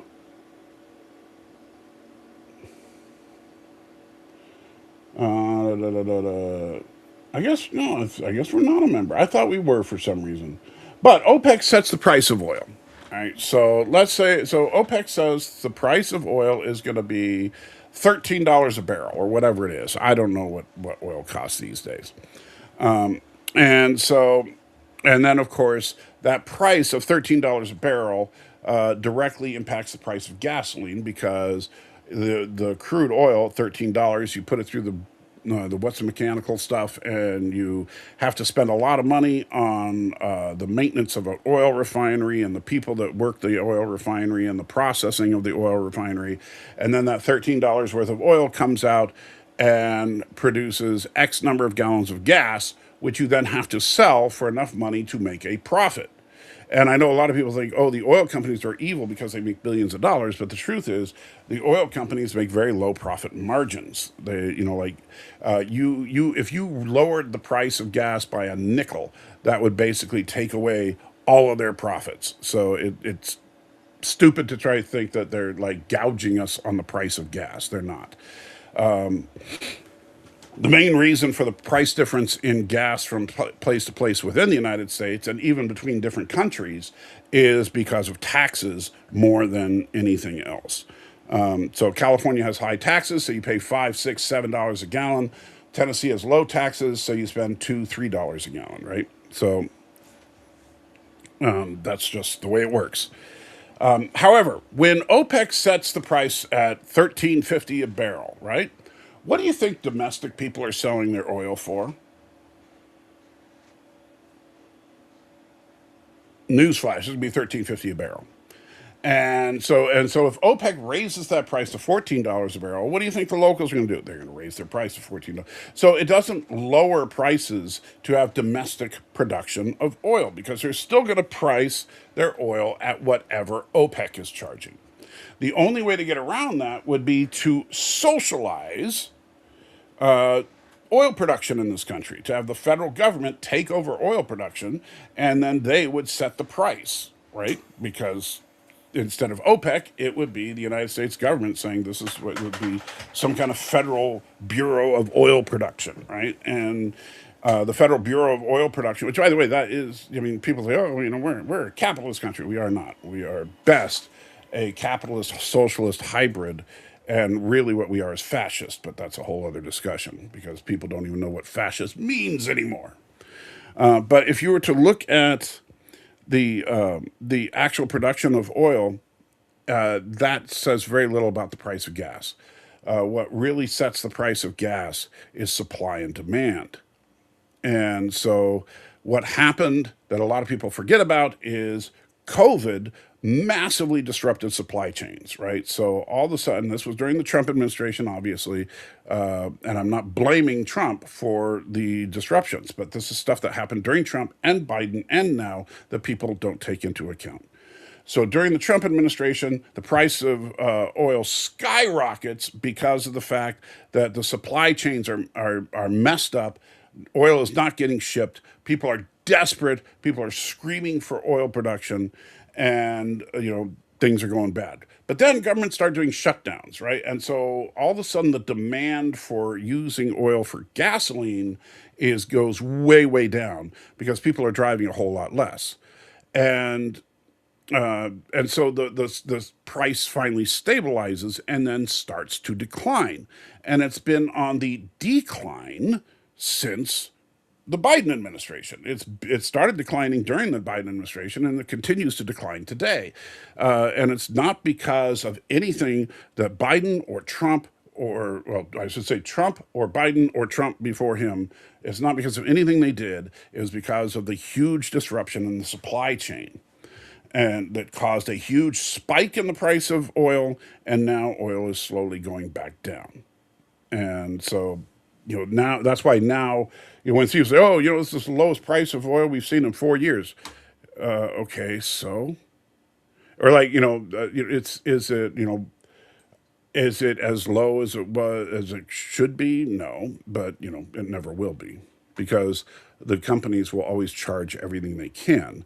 And that's the problem with living in a fascist society because the government says the most you can charge is this. So whatever the government says the most you can charge for is what they charge. Just like my terrible Social Security raise isn't enough to keep up with the reality of actual inflation and so forth. Oh yeah, don't even get you and me both, buddy. I get Social Security. We got what a 2% raise this year, something like that. It's nothing. And and Trump doesn't give a crap. He's certainly, unfortunately, and this is what I hate. I'm not. I am a fiscal conservative. However, I gotta hope that the Democrats win. Not because I actually agree with Democratic policies, I don't, but because the Democrats are more likely to bump up my Social Security to where I can hopefully keep feeding my family. I told you guys at the beginning of this very stream, one of the reasons I'm hurting so bad right now is because I can't afford all my prescriptions. There's a prescription sitting at the pharmacy right now that I simply can't get. And the reason I can't get it is because I don't have the $80 it takes to pay for it. And that sucks. That's life. But you know what? I think that as a person who is disabled on Social Security and Medicare, that's ridiculous. There's no reason that Medicare shouldn't cover 100% of prescription costs. By the way, there's no reason Medicare shouldn't cover 100% of medical costs, but it doesn't even do that. If you go to the doctor on Medicare, they pay 80%. So you get an MRI, that means you're going to get a bill for like a couple $100. That's BS, man. The Medicare should pay 100%, and but Medicare shouldn't be for everyone. I think it should only be for people who are unable to provide their own health care. Can't even afford ground beef. I hear you, brother. Nick pushed into a mud pit by on my Godson channel. Okay, well I still don't know who Nick is, so yeah. Tariffed. Yep. The new Star Trek episode, Balance of Tariffs. Just like Denmark is actually way ahead of us on economy and truly free market economy, I could think, if I could, think I'd move to Denmark. I don't know that much about the Denmark economy, but yeah, unfortunately, yeah, the American economy is definitely not free. It's not fair, and it is the fascist nature of our government. And it's not, by the way, when I say fascist, I'm not pointing a finger at Donald Trump, just to make that clear. I'm talking about the entire system is fascist, right? The American system of government is a fascist system. But what we've done Orwellian doublespeak by trying to change fascism as to meaning the German regime of the 1940s. Now, yes, the German regime of the 1940s was a fascist regime, but that's not how you define fascism. So you don't define fascism as being a military dictatorship with racism and stuff like that, even though that's what most people do these days. And in fact, even a lot of books and official references and stuff, it's very hard nowadays to find the true meaning of fascism online, which is pathetic. Fascism is pure and simple a market that is controlled by the federal government. And the market is controlled through heavy regulation, and it's exactly what we're seeing, people. And it's like nobody gets it. Kid Rock versus Eminem fist fight. I'd probably have to give that one to Eminem. I think Kid Rock would he'd throw a punch at Eminem and his arms would shatter from the impact of the blow. Batman versus Cotton Hill. Well, there's one that Cotton Hill's going to die on. So Batman will absolutely curb stomp Cotton Hill. Strange New World episode Terrarium. You know what? Man, for some reason I'm drawing a blank. Let's see. So season 3, episode 9. Oh yeah. So it's the one where Ortegas crashes, and she and a Gorn work together, and then the Gorn ends up getting killed at the end. So you say, what did I think? I thought that was actually, yes, it was an obvious clone of Enemy Mine, but it was a good one. John Rambo versus Rocky Balboa in a fist fight, a street fight. Well, see, those are two different things. I mean, like if they got in a boxing ring, Rocky Balboa would absolutely cream John Rambo. In an actual fist fight, John Rambo is trained in how to kill people. Rocky Balboa is not. He can take a punch and he can throw a good punch, but he is not trained. He is not a trained killer. So in a street brawl, Rambo wins. In a actual sanctioned boxing match, Balboa wins. Just like a recent video, Forgotten History uploaded about history of slavery, just like they said that the elites don't want us to know the whole truth. Easier to control a divided people. Well, again, I don't know what they said about slavery on that particular channel, so I can't comment on any of that. But I will say that, yeah, it's Orwellian doublespeak. What they do is they simply tell you, no, no, this is what that's always meant. And then eventually everybody just buys into it, right? That's why, like, people today, the majority of people, if you ask them, genuinely believe that fascism is a right wing form of government, not knowing that fascism is actually centrist. It's the most centrist form of government of the major forms. It goes, if you look from right to left, you have anarchy is as far right as you go. Then you have laissez-faire capitalism, then you have fascism, then socialism, and then communism, right? So if you think about it, so if you're out on the fringes, you have anarchy and communism, right? And then you have the ones that are like not quite fringe, but they're out there, and that's where you get like socialism versus capitalism. And then you go to the middle, and you get fascism. And that's why Hitler was an effective politician. That's awesome. It was because he was able to weave that narrative to try and show how the government was going to provide everything. And thank you so much, Daniel, for 1,000 Swiss shekel things that I can't remember, what they are. I wasn't, but as much as I truly appreciate it, I'm not asking everybody to super chat right now to pay for my prescription. So, but thank you so much, buddy. Uh, I can't tell you how much I appreciate it because, I'm going to end up, yeah, that would be enough to pay for that prescription. So thank you so much. Unfortunately, it takes a little bit of time for Google to process it, but I will definitely use it for necessities, not for, top ramen. Well, top ramen is a necessity, not for silly things, I'll say. Hippo versus rhino. That's actually an interesting fight. Both are herbivores that are also just very tough creatures. However, there's going to have to be one caveat to that. If the fight takes place in the water, the hippo wins because the hippo can easily outmaneuver the rhino underwater. However, on land, I think the rhino wins because while the hippo's mouth and jaws are insanely powerful, they are not powerful enough to severely injure a rhino. And a rhino's horn could penetrate a hippo. So in a straight up fight on land, I think the rhino is going to win. In the water, I think the hippo, depending on, I don't know how intelligent or how these creatures really fight that much, except that I know hippos tend to just bite and rhinos tend to charge.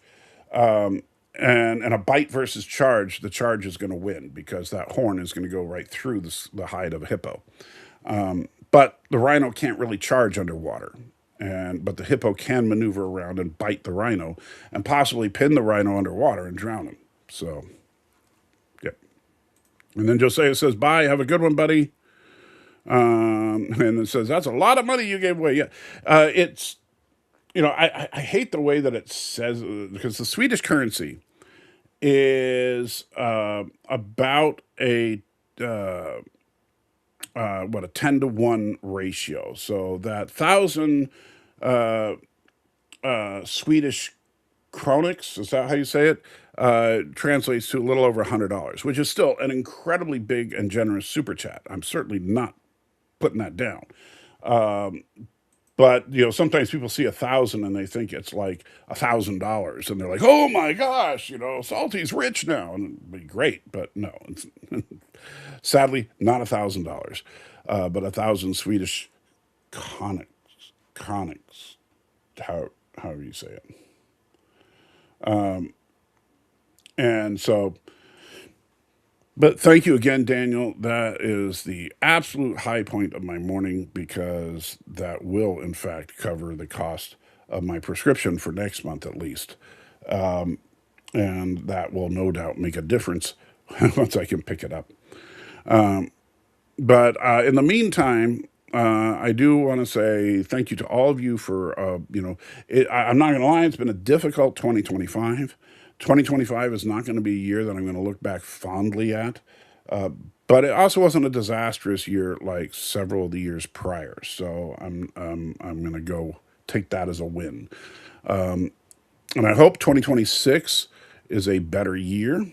If things go according to plan, it should be. But things don't always go according to plan. But we shall see. And Robert says, just like in modern day, we have wage slavery. Why can't someone keep 100% of what they make? After all, the government still taxes one on what they're able to bring home. Well, that's not slavery. I know, I know that's a sore spot with some people, but let me just say, if I offer to pay you $10 an hour to build widgets in my factory, and you accept that, and so we drop a contract that says you're going to build widgets and you're going to work 8 hours a day, and I'm going to pay you $10 an hour to do so. And in that contract, it also says, by the way, if it doesn't work out, either one of us can break this contract. So I can let you go or you can quit, right? Because, by the way, I know the 2 weeks notice is what generally, is considered good taste and what most employers ask for. But there is nothing legally to stop you from saying, you know what, I quit, and you walk out and you're done. That is perfectly legal. It's not, unless you sign a contract that specifically states that you can't. There's nothing wrong with doing that. And that's why, some contracts do have stipulations like that.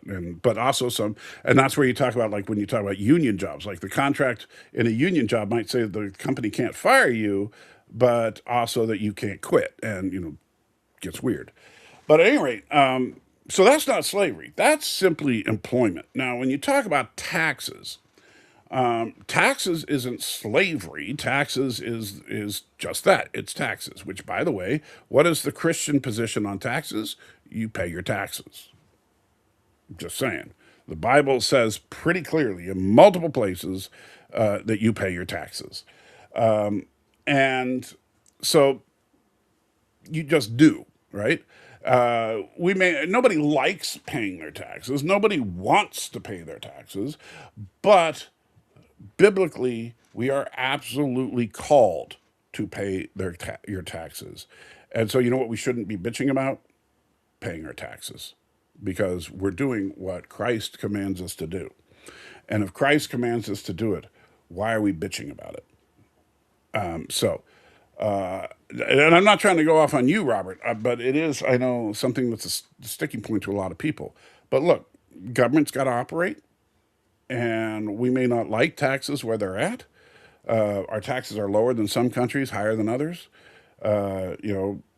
But honestly, if you look at wherever, I don't know, what is the lowest taxed country in the world? Let's see. Lowest taxed country in the world, typically, it's zero personal income tax, corporate tax, or capital gains.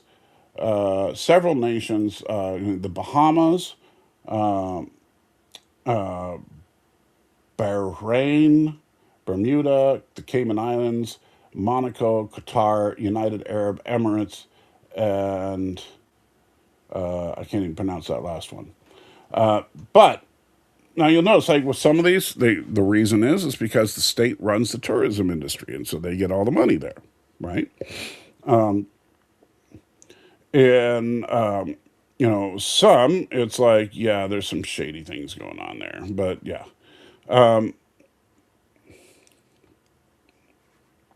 And so, like United Arab Emirates has a corporate tax of 9%, but other than that, has no taxes. Uh, yeah, like Monaco, there's no personal income tax for residents, but there's value added tax and tourism and real estate taxes. So so you could live in one of those few countries that have very little taxes, but also have very little to offer. Other than, I mean, like honestly, if you're not working in tourism in the Bahamas, you're not working. And if you're not already a billionaire in the United Arab Emirates, you're basically homeless. So there's it's kind of a you better already be wealthy when you go in there. And then you go to the other end. I wonder what the highest. Let's see.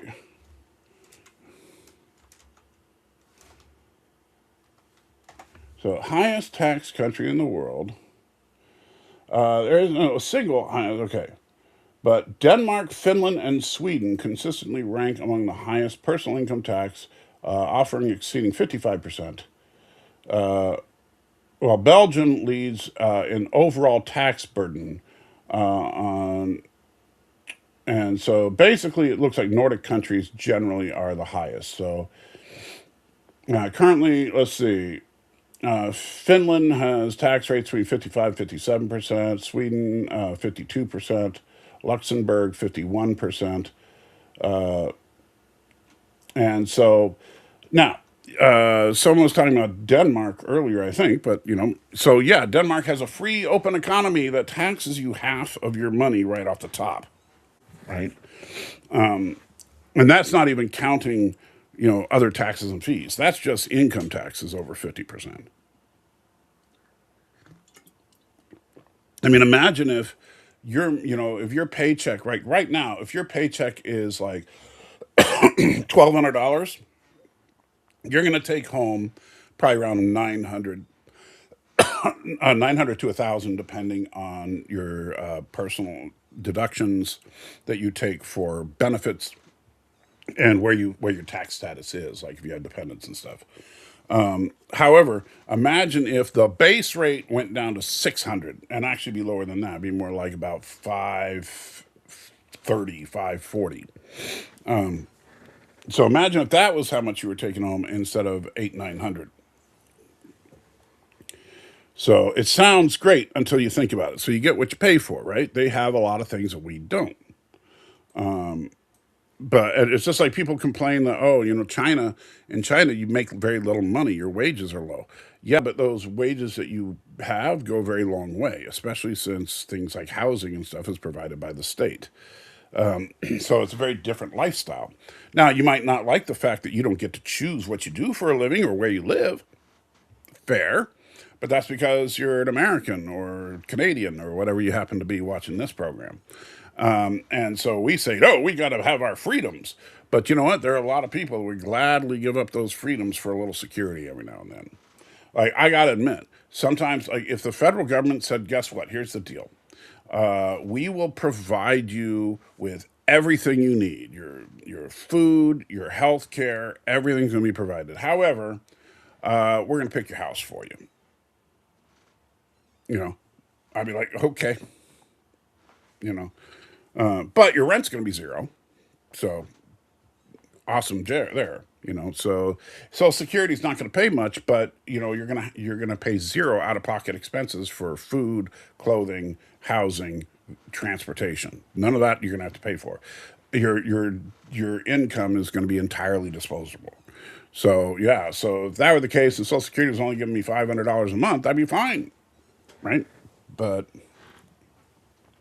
at the same time, I like living in America. I like having freedom. I love the house that we have, but I hate the fact that we have to struggle just to keep this house because we can barely pay the mortgage because Social Security pays so little.